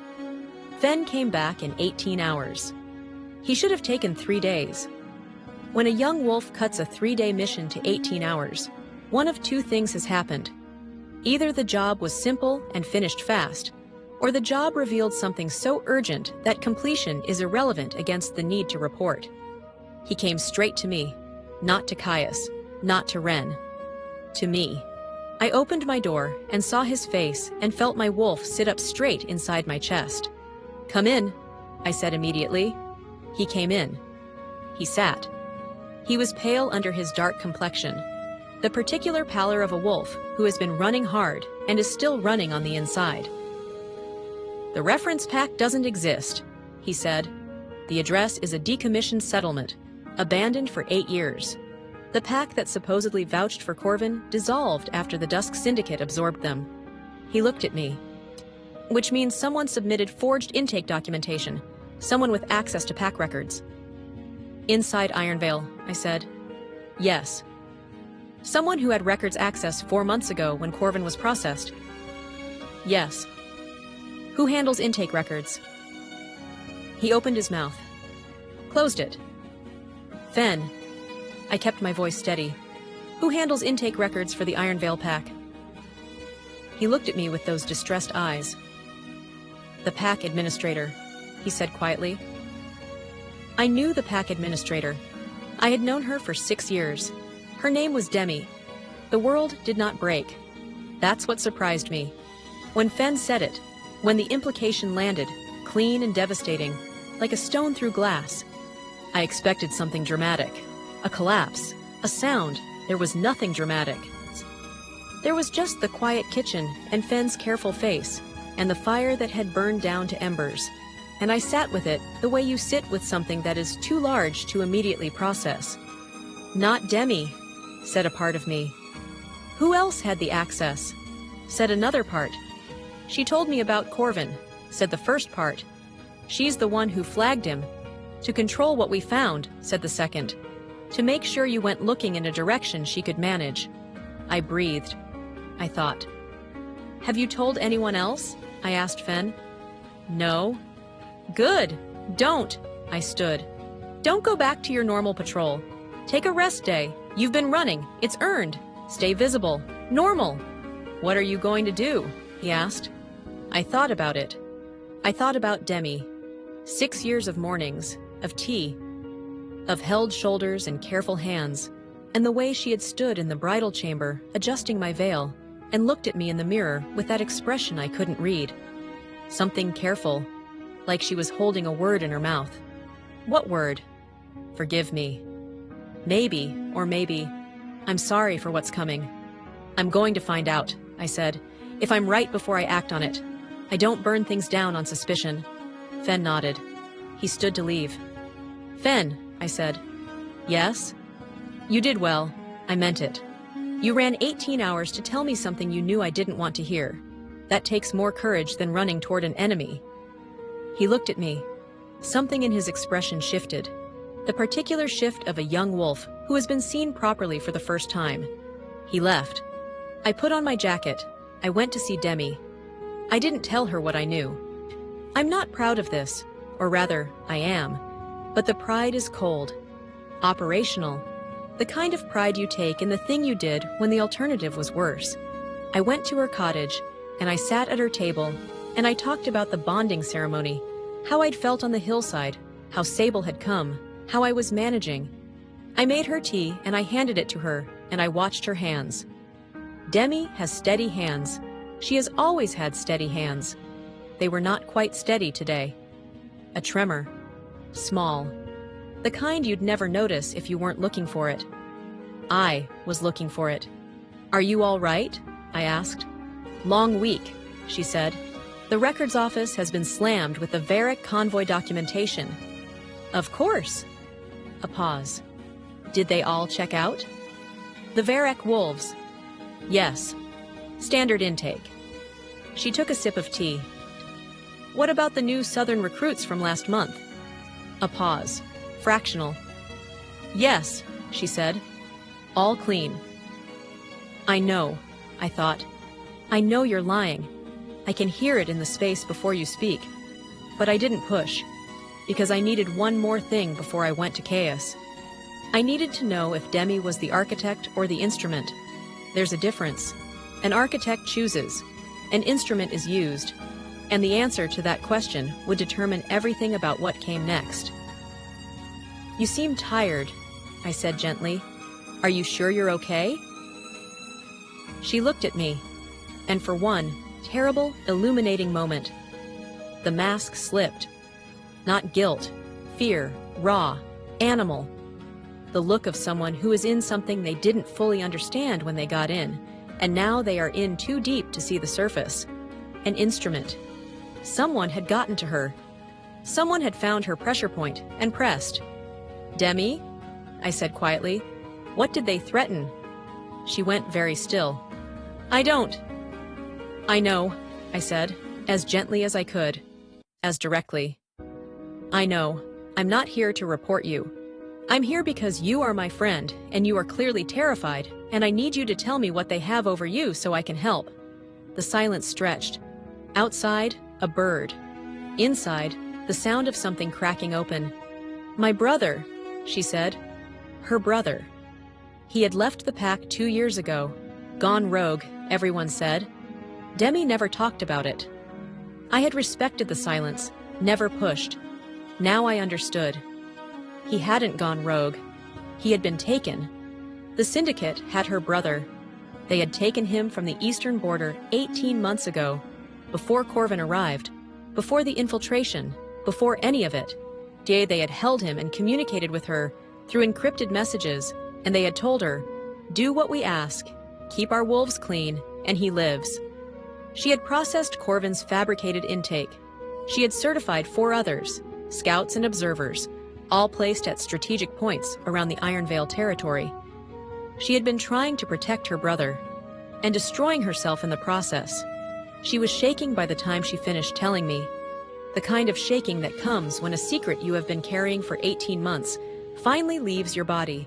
Relief and devastation, and terror all at once. "I'm so sorry," she said. "Nara, I'm..." "Stop!" I moved around the table. I sat beside her.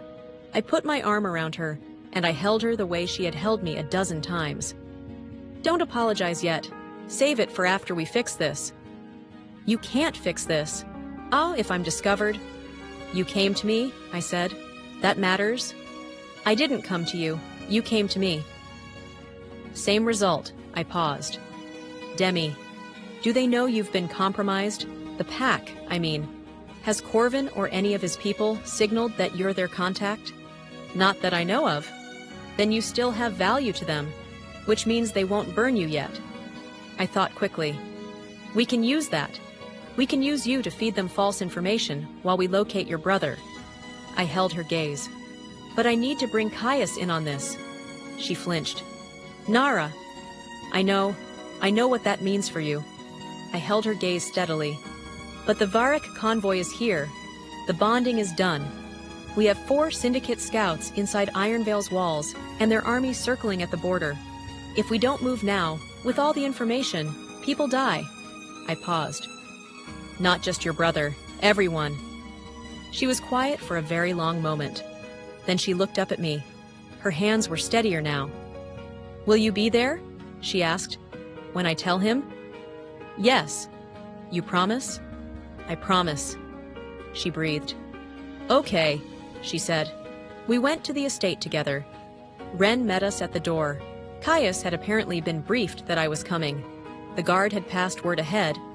Ren looked at Demi with an expression that shifted rapidly through 3 stages: recognition, suspicion, and then, watching my face for instruction, careful neutrality. He was learning. The study again. Caius behind the desk this time. He looked at me first. Always, lately, he looked at me first. And then at Demi. And I watched him read the situation in 2 seconds. "Sit," he said. Not to me. He'd given up telling me to sit, to Demi. She sat. And she told him. All of it. I watched his face as she spoke. Watched the controlled alpha stillness, the jaw tension, the moment his hands pressed flat on the desk to keep from moving. I watched him absorb it without explosion, because that was the thing about Caius that I had understood for 5 years, even when I understood nothing else about him. He did not waste energy on reaction. He saved it for response. When Demi finished, the room was very quiet. "Your brother's name," he said quietly, "and the last known location they gave you for contact." She told him. He looked at Ren. "Full intel sweep. Activate the Eastern Watchers. And put Corvin under passive surveillance. Don't spook him." Ren was already moving toward the door.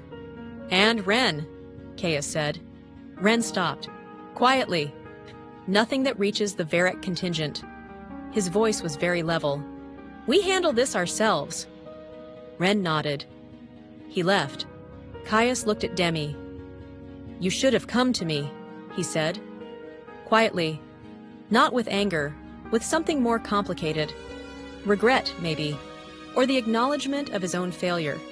That she hadn't felt safe enough to come. "I know," she said.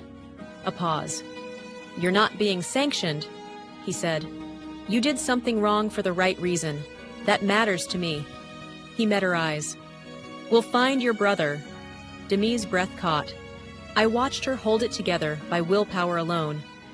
"Thank you," she managed. He nodded. He looked at me. The expression on his face was complex, layered in a way I was only beginning to be able to read. It said, "You brought her here instead of reporting it. You protected her and the information at the same time." It said, "I see you." I looked back at him. Mine said, "Good, now act on it." Outside the study, in the corridor, Demi grabbed my hand. She held it for a moment. "How did you know?" she asked. "About me?" "I didn't know for certain," I said. "I suspected. And I came to you first because people do terrible things when they're cornered. And the first thing you should do when someone is cornered isn't report them. It's open a door. She was quiet. I should have told you, she said. At the beginning, I should have. Yes, I said. You should have. A pause. But we're past that now. I squeezed her hand once and let go. What we do next is what counts. She nodded. And as we walked back out through the estate, past the guards and the stone and the banners of Ironvale and Ashcroft flying together from the ceremony that had happened just yesterday, I felt the shape of things beginning to shift. Not resolve, not yet, but shift. The syndicate had someone inside. Now we knew. And knowing is where the power starts. But what I didn't know, what none of us knew yet, was that the syndicate already knew about me. Not about Demi, about me, about the bond, about the arrangement, and about what I was about to do for the Ironvale Pack. They had been watching, and they had decided I was the pressure point. The bond between us breathed. The pack walls stood, and somewhere south, someone was giving an order with my name in it. Chapter 10. They came on a Wednesday. I know it was Wednesday because I had spent the morning reorganizing my father's old patrol maps, the ones I'd pulled out to help Caius trace the syndicate's movement pattern. I had spread them across the kitchen table in order of date, and I was cross-referencing them with the newer territorial surveys when the light changed. Not dramatically, not the way danger announces itself in stories. Just, the light changed. The particular quality of afternoon sun through my eastern window shifted. The way it shifts when something large moves through your peripheral world without announcing itself. A cloud, you'd think. A tree and wind. My wolf didn't think it was a cloud. She was on her feet inside me before I could process why. I stood. I moved to the window. 3 wolves at the edge of the tree line, standing still, watching. So not patrol posture, patrol wolves move. These were planted, rooted, watching my cottage with the specific patience of wolves who have been told to wait. Corvin was on the left. I recognized him from the pack records photo. Broad, dark-haired, nondescript in the way of people who practice being nondescript. I didn't recognize the other 2, which meant they weren't Ironvale. They had come over the border. When? Part of me asked. How many more? Said my wolf. I moved away from the window, slowly, carefully, keeping my body angled so nothing in my movement suggested I had seen them.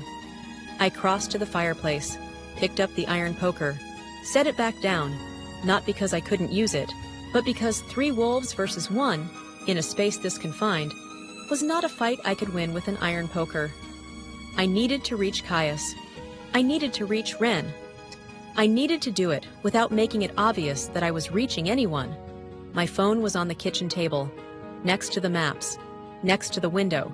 I could not go back to the window. Think. I thought about the cottage layout. 3 rooms, 2 doors. The front door faced the road. The back door faced the garden, which backed onto the northern forest. The 3 wolves were at the eastern tree line, which meant the back door had a blind spot. 40 feet of garden, and then the forest break. If I moved now, while they were still planted and watching the front. I moved. I went through the back door low and fast. Not running, not yet. Because running triggers pursuit instinct, and I needed those 40 feet of garden before I could afford to be pursued. I crossed the garden. I reached the forest. I ran. The northern forest was mine in a way the eastern approach was theirs.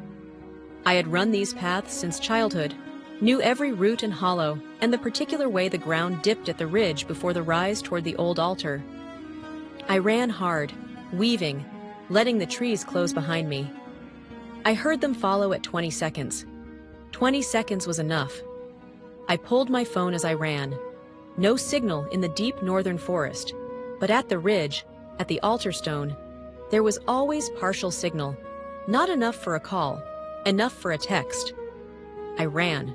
My wolf ran with me, not in the literal shift, but in the way that wolves run when their animal self presses forward against their human skin and lends them speed and certainty and the particular night vision that human eyes can't quite achieve.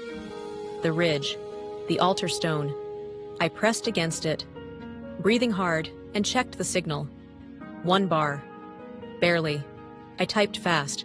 3 syndicate wolves. My cottage. Coming north. More may be inside the perimeter. Border breach. I sent it to Caius. I sent it to Ren. I sent it to Fen, because Fen had earned it. Then I turned the phone face down, tucked it against my body to kill the light, and I pressed my back to the stone and I listened. The forest was loud with their pursuit. 3 wolves, moving fast, making no effort at quiet now. They knew I'd run. They were done being subtle. I heard a 4th set of footsteps from the west, then a 5th. 5, my wolf said grimly. 5, I agreed. I looked at the altar stone behind me, and then I did something I had not done since I was a girl running barefoot through the northern woods. I climbed. So the stone was 7 feet of ancient granite, and it was not designed to be climbed, but it had handholds, ages of weather and lichen, and the particular rough texture of very old rock. And I went up it the way my father had taught me, to go up the eastern cliffs when we used to patrol together. 3 points of contact always. Move the 4th. I reached the top as the first wolf broke through the tree line below. Corvin. He stopped when he saw me. He looked up.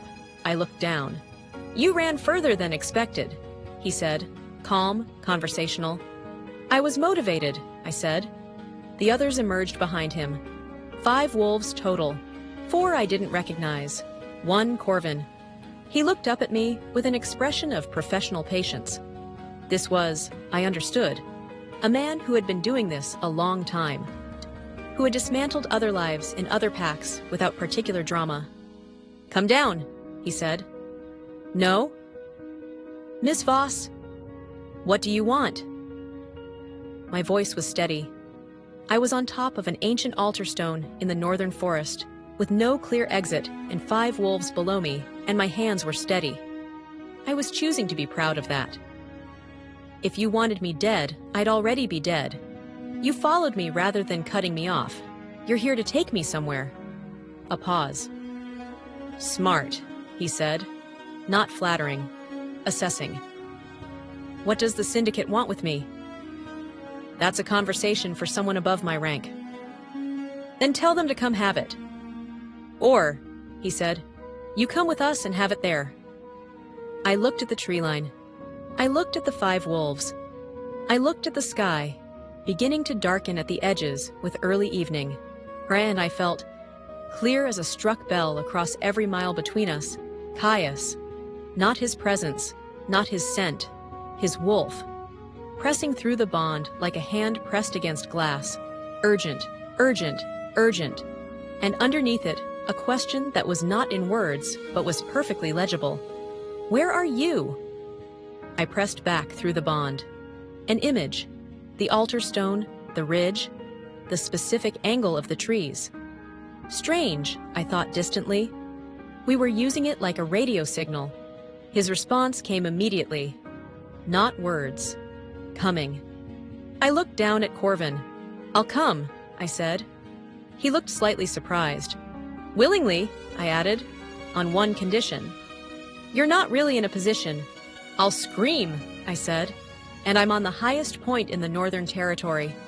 Every Ironvale wolf within half a mile will hear it. I held his gaze. Your move.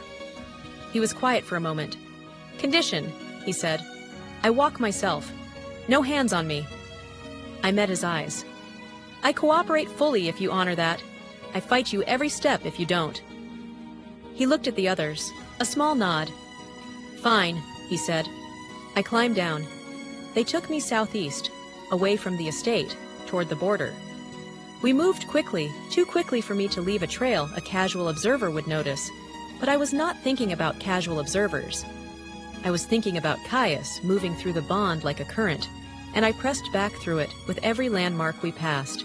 The split oak, the dry creek bed, the particular formation of 3 boulders that any Ironvale patrol wolf would recognize as the southeastern marker. I was mapping the route through a channel no one could intercept. Corvin walked beside me and didn't speak. The others spread around me.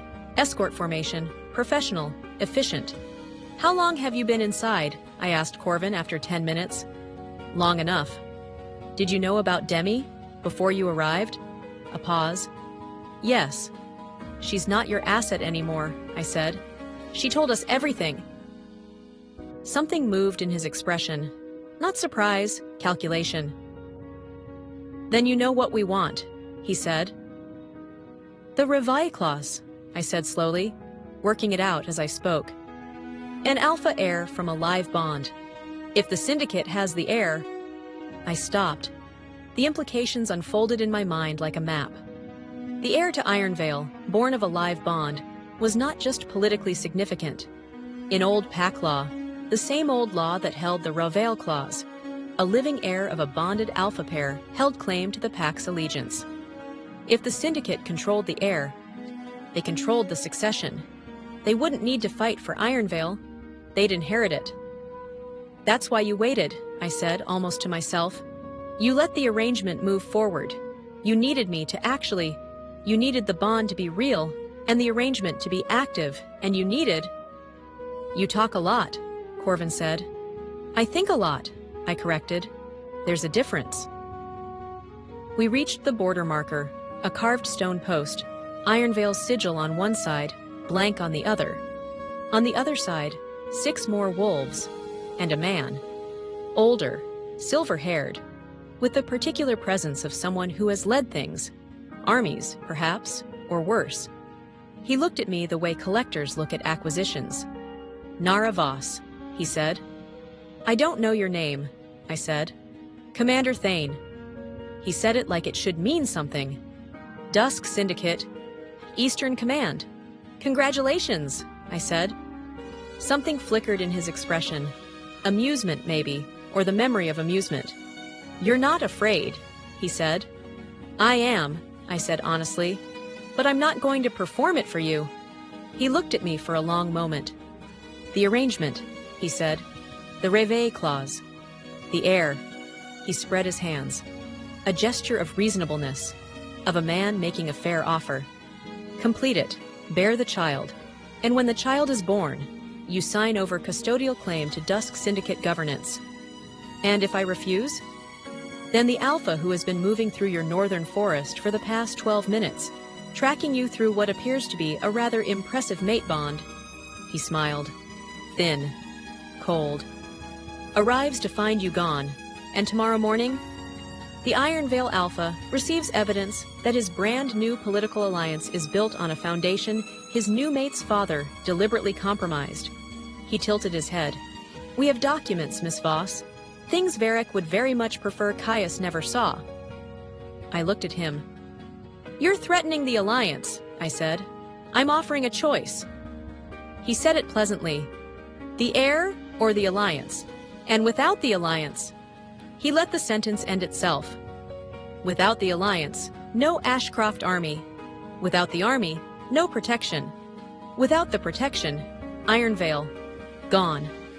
I stood at the border stone in the darkening forest, with 11 Syndicate wolves around me, and a cold-eyed commander waiting for my answer, and I felt Caius, 60 feet away, in the trees to my left. Not moving, listening. He had heard. I felt him through the bond, not words, and not images, but the particular texture of him.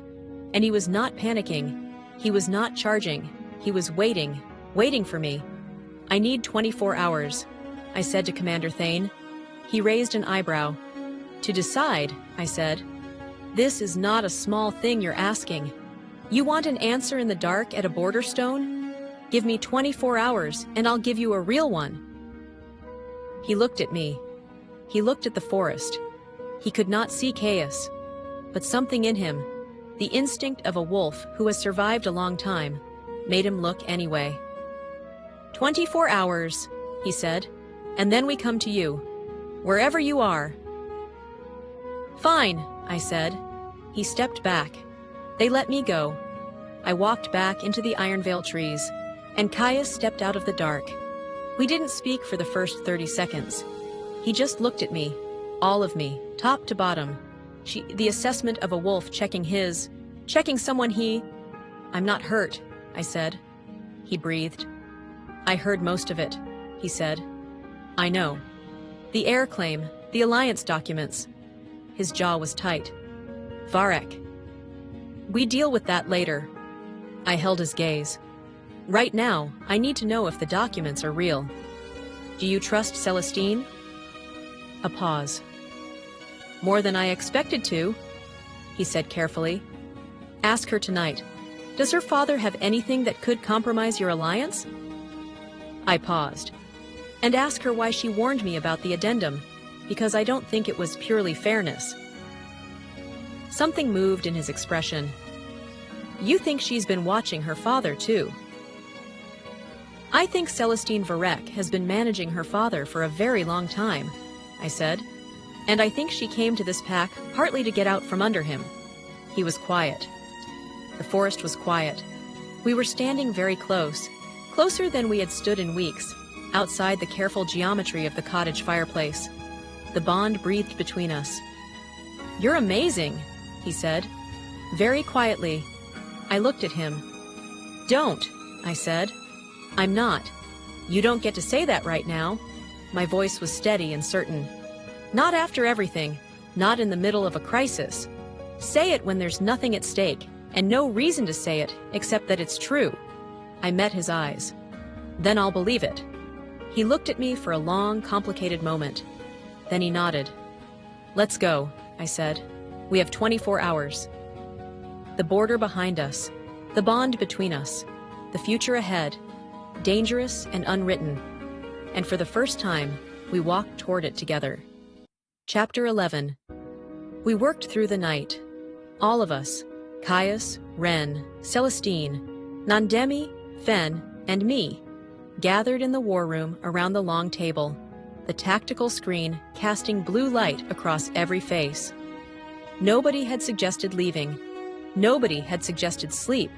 When the shape of a crisis becomes clear enough, sleep becomes irrelevant. Celestine had come when Caius sent for her, arriving in a gray wool robe with her dark hair loose and her face stripped of its daytime precision. She looked different without the armor. Not softer, more honest. More like the person she'd been in the East Garden. She had listened to everything without interruption. Then she said, My father has documents. Flat. Certain. Without surprise. You knew, Caius said. I suspected. She set her hands on the table. My father has been building leverage files on his allies for 30 years. Say, it's how he maintains alliances long term, not through loyalty, through grip. She paused. I came here partly because I wanted to be outside his grip. What's in the documents? Ren asked. I don't know specifically. She met his gaze. But I know how to get them. The room was quiet. He keeps originals in his estate archive, she said. Encrypted physical copies. He doesn't trust digital storage. He thinks it makes him untouchable. A pause. He hasn't accounted for the fact that I know the archive. You're offering to get them, I said, before the Syndicate can use them. If the Syndicate uses those documents to fracture this alliance, my father loses the political deal he spent 6 months building. She looked at me. He will not be pleased with me. But he will be considerably less pleased if the Syndicate guts his ally and uses the wreckage for their own expansion. She paused. My father hates disorder. You'd do this for the Alliance? Caius asked. She looked at him. I'd do this for myself, she said plainly. Because I want this pact to survive, and I want my name attached to something that works. She paused. But also for the Alliance. Both can be true. I thought. I have said those words. I thought, we are not so different, Celestine Varek and I. I didn't say it out loud. But from across the table, she looked at me, and I thought, from the slight shift in her expression, that she was thinking the same thing. The plan took 4 hours to build, 3 parts, running simultaneously.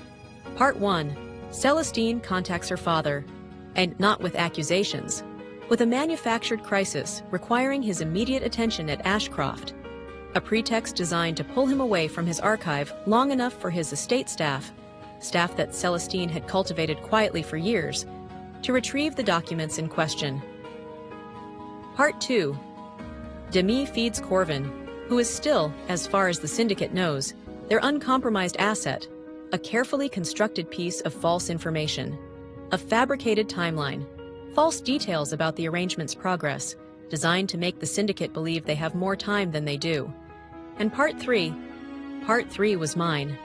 Someone has to meet Thane, I said, at the 24-hour mark. Someone has to give him an answer. Not you, Caius said immediately. Yes, me. I held his gaze. He's expecting me. He wants me. If someone else shows up, he disappears and we lose the thread. If you go back out there, I won't be alone. I looked at Ren. How many patrol wolves can you position in the southern forest without breaking tree cover? Ren thought about it. 12, comfortably. 16 at a push. Push, I said. The border stone is open ground, Caius said. If it goes wrong, then 16 wolves come out of the trees. I looked at him. I've been in open ground before. 40 feet of garden, remember? A pause. That was different. How? He didn't answer, because the answer was, because I wasn't there. And he knew that wasn't a good enough reason. I'll tell him I agree, I said. I'll play it out. Just enough to get him comfortable, to get him talking. People with leverage always want to explain why they have it. They want to be admired for it. I paused. While he's explaining, Celestine's people are in the archive, and Demi's string gives us another 48 hours before he realizes he's been had. And then? Ren asked. Then we have the documents. The leverage is gone, and Commander Thane finds himself standing at a border stone with no cards and 16 Ironvale wolves around him. I spread my hands. We offer him a choice. Stand down and walk away, or we hand him to Varric's army, who I suspect would very much like to know that the Dusk Syndicate has been targeting their alliance. Silence. Then Fen, quietly, from the far end of the table. That's a good plan. I looked at him. He shrugged slightly. Ren was looking at Caius. Caius was looking at me. The expression on his face was complex again. That layered thing. But underneath the calculation, underneath the alpha assessment, underneath everything, something bright. Something that hadn't been there 6 weeks ago. All right, he said. He found me an hour before dawn. The war room had emptied. Celestine to make her call to Varric, Ren to position his wolves, Demi to find Corvin, Fen to get some actual sleep before his deployment. The tactical screen had been switched off. Caius found me at the end of the estate's eastern corridor, where a narrow window looked out at the dark, and I was standing at it the way I used to stand at my cottage window before I learned to stop. Are you afraid? He asked. He asked it simply. No alpha framing, just, are you? Yes, I said, same as I'd told Thane, same honest answer. But I'm more afraid of what happens if we don't try. He stood beside me, not close enough to touch. Close enough that the bond between us was a warm, constant presence, like a fire in the next room, felt through the wall. I've been thinking, he said, about what you said, that night you told me to go. Which part? That I should have told you before the altar, that I had 3 months. He was quiet for a moment. You were right. I had the information about the bond, about the syndicate threat, about Varric's terms. I made calculations, and I kept them to myself because I thought that was what an alpha did. It's what an alpha does, I said carefully. Sometimes. Not with his mate. The word sat in the space between us. His mate. He had said it plainly, not as a term of the Reveille clause, not as a legal category, as a fact. Caius, I'm not asking for anything, he said quickly. I know where we are. See, I know what I've done, and what I owe, and what I can't take back. His voice was steady and low. I'm just saying it, because you told me to say things when there's nothing at stake, and no reason except that they're true. I looked at him. There's a lot at stake right now, I said. There's always a lot at stake. He looked at the dark window. I'm tired of waiting for a moment of no consequences. He paused. You're my mate. That's true. It was true before the altar, and it's true now, and it'll be true. He stopped. After Celestine, he had been going to say. After all of this. He didn't finish it, but I heard it. I stood in the dark beside him, and I felt the bond breathe between us, and I felt everything I had been carrying for 5 years and 6 weeks, and I made a choice. Not to forgive. Not yet. That was a longer road than one corridor, 1 hour before dawn, but to hold it lightly, to let it be possible. When this is over, I said quietly. He looked at me. We talk, I said, properly, about what this actually is, not about clauses or conditions or arrangements. I held his gaze. About this. I pressed my hand briefly against my sternum, where the bond lived. He looked at my hand. He looked at my face. Yes, he said. One word, weighted with everything. We stood at the window a while longer, not touching, not needing to. The bond was enough. For now, the bond was enough. The countermove was in motion by mid-morning. Celestine was on the phone with her father. I could hear her from the corridor, her voice perfectly modulated, the tone of a concerned daughter reporting an issue that required his personal attention. Sierra, whatever she said, worked. We received word from her estate contact at 11. Varek had left Ashcroft. The archive was accessible.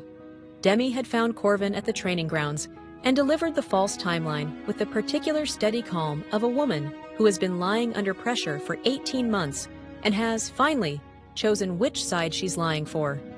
He took it. He transmitted it. Thane received it. And at the border stone, at precisely the 24-hour mark, I walked out of the Ironvale tree line alone. Commander Thane was already there. He looked different in daylight. Older. The silver hair catching the noon light. The lines of his face deeper. He had the look of a man who had been winning for so long that he'd forgotten what losing felt like. I was about to remind him. Miss Voss, he said. You came. I said I would. He studied me. You've decided. I have. I clasped my hands in front of me, relaxed, deliberate. I agree to your terms. Something satisfied moved across his face. There it was, the pleasure of a man who believes he has won. The arrangement will proceed, I continued, and when the heir is born, I'll sign over custodial claim as discussed. I paused. I have one question. Ask. The documents you have on Varek. How long have you been collecting them? He blinked slightly. That's an unusual question. I'm an unusual woman. I held his gaze. I want to know if this arrangement I'm agreeing to is built on a stable foundation. If Varek's documents are robust enough to actually hold the alliance together under pressure. He looked at me, that calculation running behind his eyes. And then, as I had predicted, as I had told the war table, he began to explain. He wanted to demonstrate the inevitability of his position, the comprehensiveness of his preparation. He talked for 3 minutes. 3 minutes was long enough. Behind me, in the tree line, I felt, not heard, felt, Wren's wolves spreading into position. Felt them through the peripheral wolf sense that packs share in proximity, the awareness of bodies and breath, and aligned intention moving through the undergrowth. 3 minutes. And then my phone, in my pocket, face down, silent, vibrated once. Celestine's contact. The documents were retrieved. I looked at Commander Thane, and I stopped pretending. The documents you've been holding, I said. They're being retrieved from the Ashcroft archive right now. He stilled. By someone with access, I said, to which means the leverage is gone, which means what you think you have over this alliance. I let that land. Is no longer there. His face did something complicated. And the wolves in the trees behind me, I said, are 16 Ironvale patrol wolves who have been in position for the last 20 minutes. I held his gaze. Commander Thane, Dusk Syndicate, Eastern Command. You have two options. He looked at the tree line. He couldn't see them, but he was old enough to sense them. Walk away, I said. Take your wolves and your remaining infiltrators and pull back from the Iron Veil border, permanently.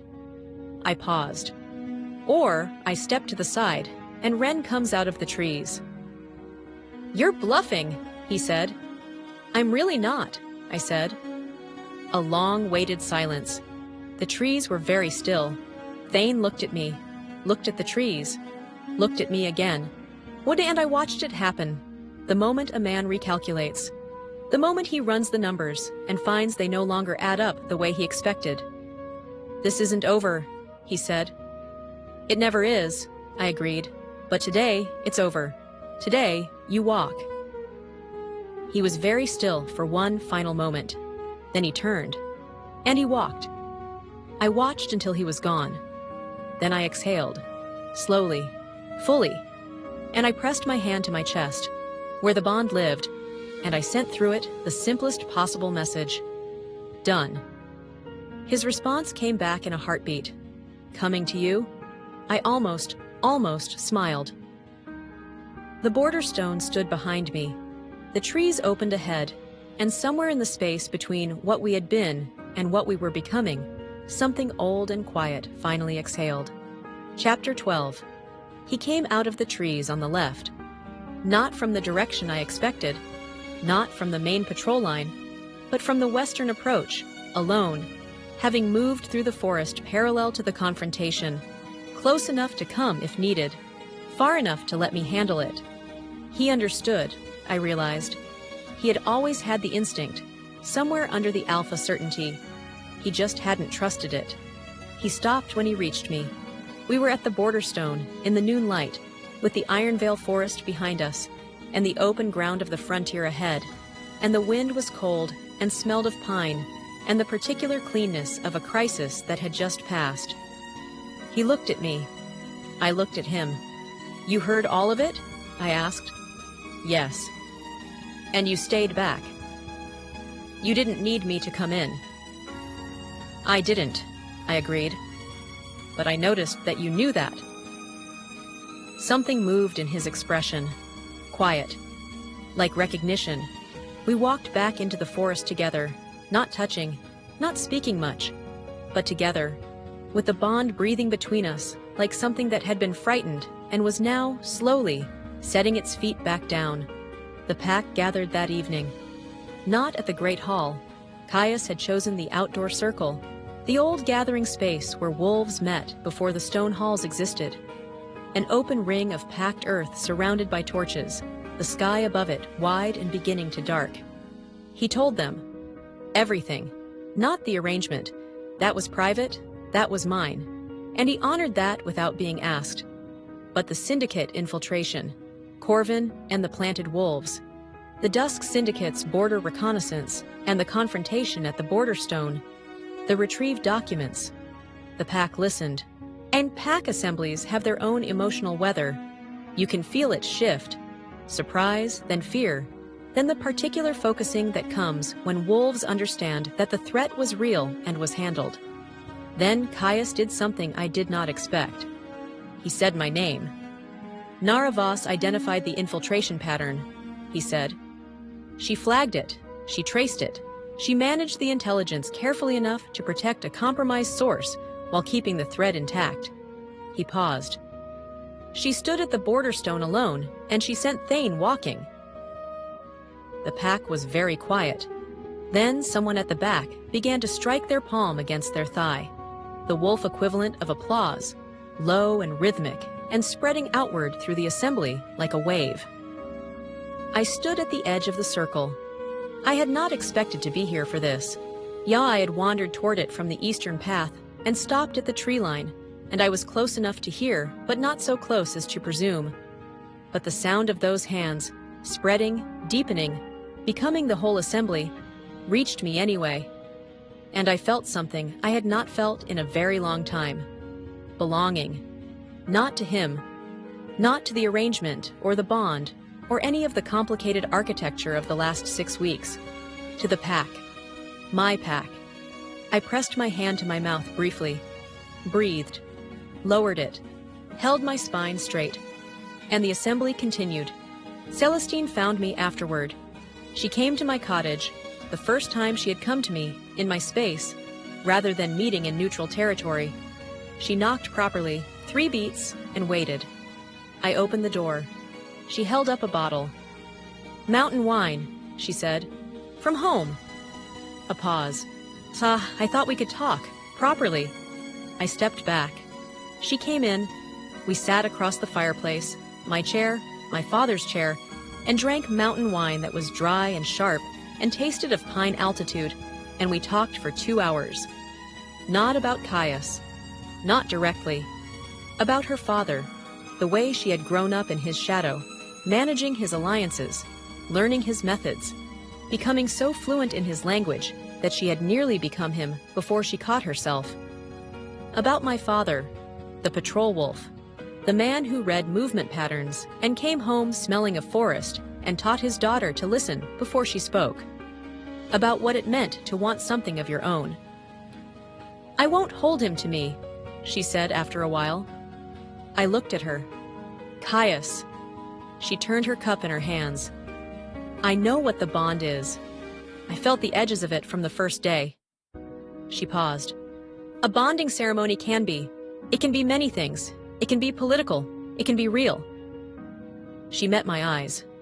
Ours was political. We both knew it. "Celestine, I'm not asking for your pity," she said quietly, "or your permission. I'm telling you—" She stopped, chose her words. "I'm telling you that I did not come here to fight for something that was never mine to hold." She paused. "And I think you should know that." I looked at her for a long moment. This woman who had arrived like an installation and turned out to be a person. This woman who had warned me about the addendum, who had retrieved documents from her father's archive, who was sitting in my father's chair drinking mountain wine and telling me, with the particular dignity of someone who has chosen grace over grievance, so that she was not the obstacle I had assumed. "What do you want?"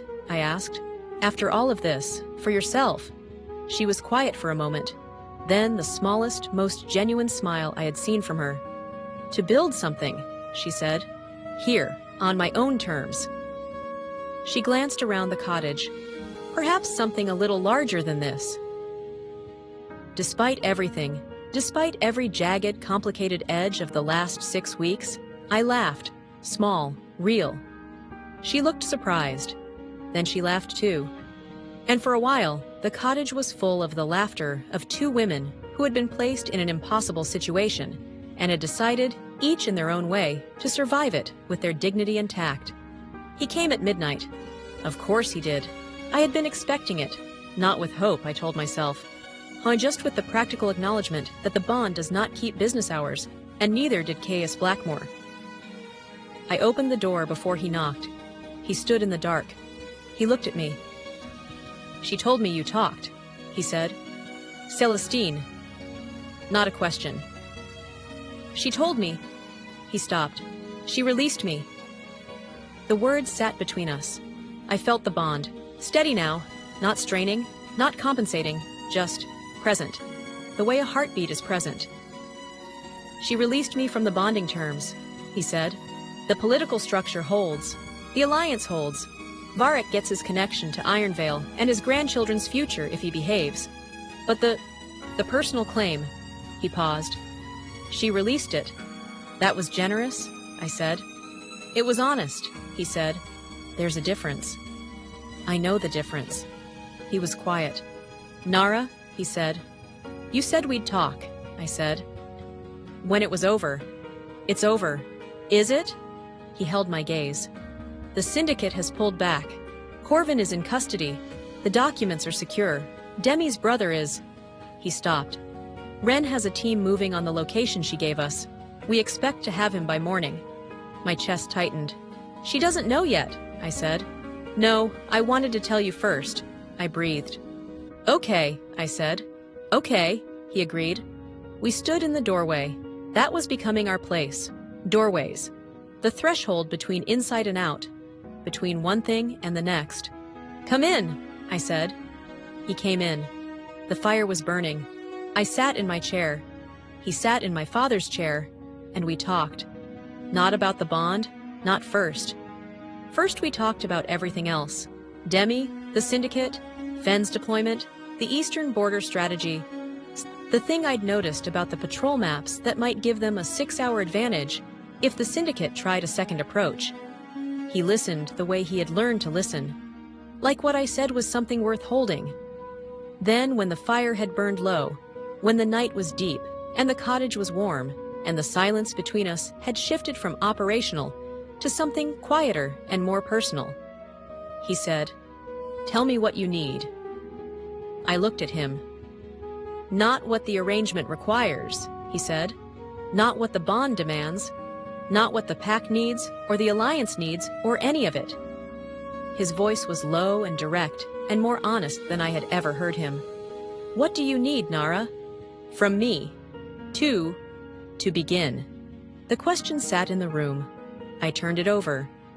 I thought about the girl who had walked down that aisle in her grandmother's lace. I thought about the woman who had climbed an altar stone in the dark. I thought about everything between those two moments, the grief and the fury, and the cold clarity and the strange, careful warmth of opposite sides of a fireplace. "Time," I said finally. "Time," he said. "Not because I don't." I stopped, started again. "I feel it, the bond. I feel it all the time. I'm not pretending it isn't there." I held his gaze. "But the bond is not the same as trust, and trust is not the same as forgiveness. And all of those are different from—" I paused. "From whatever this actually is." "Yes," he said quietly. "So I need time. To let each of those things happen in the right order." I paused. "Can you do that?" He looked at me across the low fire. "The fire between us. Always these past weeks, the fire between us."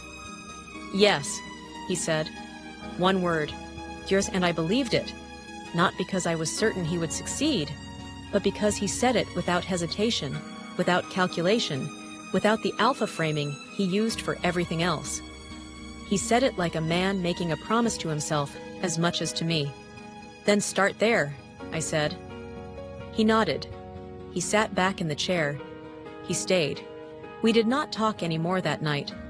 We just occupied the same space. Two wolves in a small cottage with a fire between them, and a bond that had survived more than either of them had designed it to, breathing together in the dark.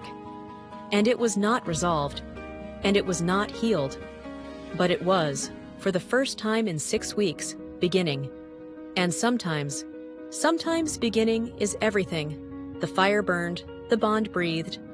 Outside, the northern forest held its dark, and inside the small stone cottage at the eastern edge of Ironvale Pack, two wolves sat, not yet whole, not yet free, but together, finally, quietly, together, 6 months later.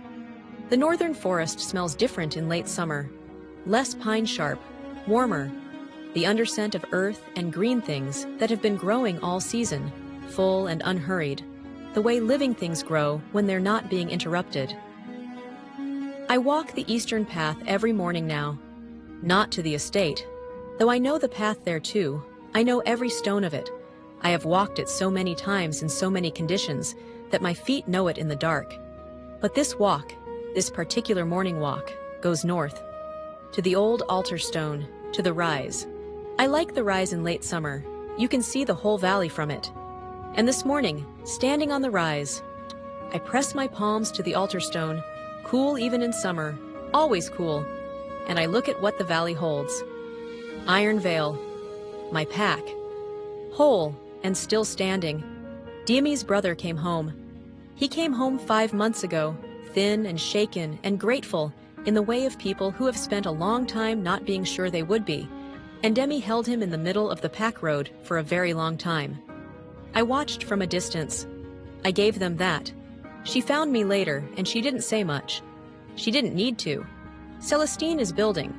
She has a project, a proper one, with architectural plans and a council she assembled herself, 3 female wolves and 2 male, from 3 different ranks.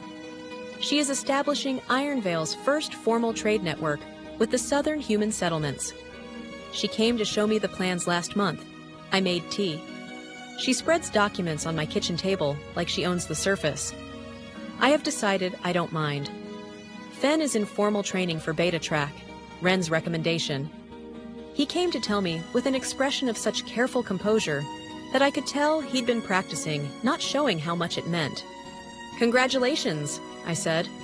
He did the thing, the slight shift of a wolf who has been seen. "You told the Alpha about me," he said, "when this started." "You earned it," I said. Still, he paused. "Thank you, Miss Voss." "Nara," I told him, "you've been on top of a crisis with me. You can use my name." He almost smiled. Almost. The arrangement proceeded. I will not describe all of it. Some things belong to the private interior of a life, and not to the telling of it. But I will say this. It was different than I had feared. And more complicated. And there were mornings when the weight of it was very large, and evenings when Sarah the healer came, and the weight became something else. Still significant, but warm. Purposeful. Alive. Caius came every other day, not always in the evening. Sometimes in the morning, with food he had made himself, which was, I discovered, a deeply unexpected skill for an alpha. He cooked simply and well. He never made a production of it. He learned to sit in my father's chair like it was his. I noticed when it happened. I didn't say anything. I let it be. He said the thing, not dramatically, not in a moment of crisis. On a Tuesday morning, 3 months after the border stone, I had come back from the Northern Rise, and he was in my kitchen with tea already made. He had started doing that, appearing before I returned from the morning walk. He's knowing when I left, and when I'd be back through the particular thread of the bond, and I came through the door still smelling of pine and cold air and morning. He handed me the tea, and he said, "You're amazing," quietly, plainly, in a kitchen, on a Tuesday, with nothing at stake and no reason to say it except that it was true. I took the tea. I looked at him. "Okay," I said. He knew what I meant. He sat down. I sat across from him, and we drank tea in the morning quiet of a small stone cottage, and neither of us said anything else for a while. We didn't need to. This is what I know now that I didn't know the day I walked down that aisle. The bond is not a shortcut to love. It is a beginning. Love is what you build on top of it. Slowly, with hands that have learned to be careful. Across fires you have sat beside in the dark. Saw through crises you have survived together, and mornings that had nothing in them except the choice to stay. I was humiliated at an altar. I was ordered to do an impossible thing. I was pushed to the edge of my own life, and I found, at the edge, that I had resources I had never been asked to use before. I found my wolf, fully, finally, without apology. I found my people, Sable, Demi, Fen, and in the strange, complicated way of things, Celestine. And I found, somewhere in the weeks of fires, and signed conditions, and border stones, and midnight doorways, something that is still growing, still uncertain, still not yet resolved into its final shape, but real as the bond, as real as the bond that never broke, the jasmine. I think about it sometimes. My mother said jasmine means you belong to someone now. I dropped it at the altar. I thought it meant I belonged to no one. I was wrong about what it meant. I know now. It means I belong to myself. And everything else, everything beautiful and complicated and still becoming that has grown from the ash of that altar day, is chosen. Not fated. Chosen. Every single morning. Including this one. I lift my hands from the cool altar stone. The valley below is full of morning. The bond in my chest breathes, steady, warm, present. And I turn, and I walk back down the rise, back toward the eastern path, back toward the small stone cottage with the fire that is probably already burning, back toward what I am building, back toward what we are building, together. The jasmine grows back. It always does. And that is where I'll leave her. Not at the altar, broken, not at the border stone, afraid, but on a northern rise in late summer, with her hands lifted from ancient stone, and her wolf steady, and her life, imperfect, complicated, entirely her own, waiting for her below. What part stayed with you the most? Was it the altar, the border stone, the midnight doorways, or maybe the Tuesday morning with the tea? Tell me in the comments. And if this story found you at the right moment, you already know why. The end.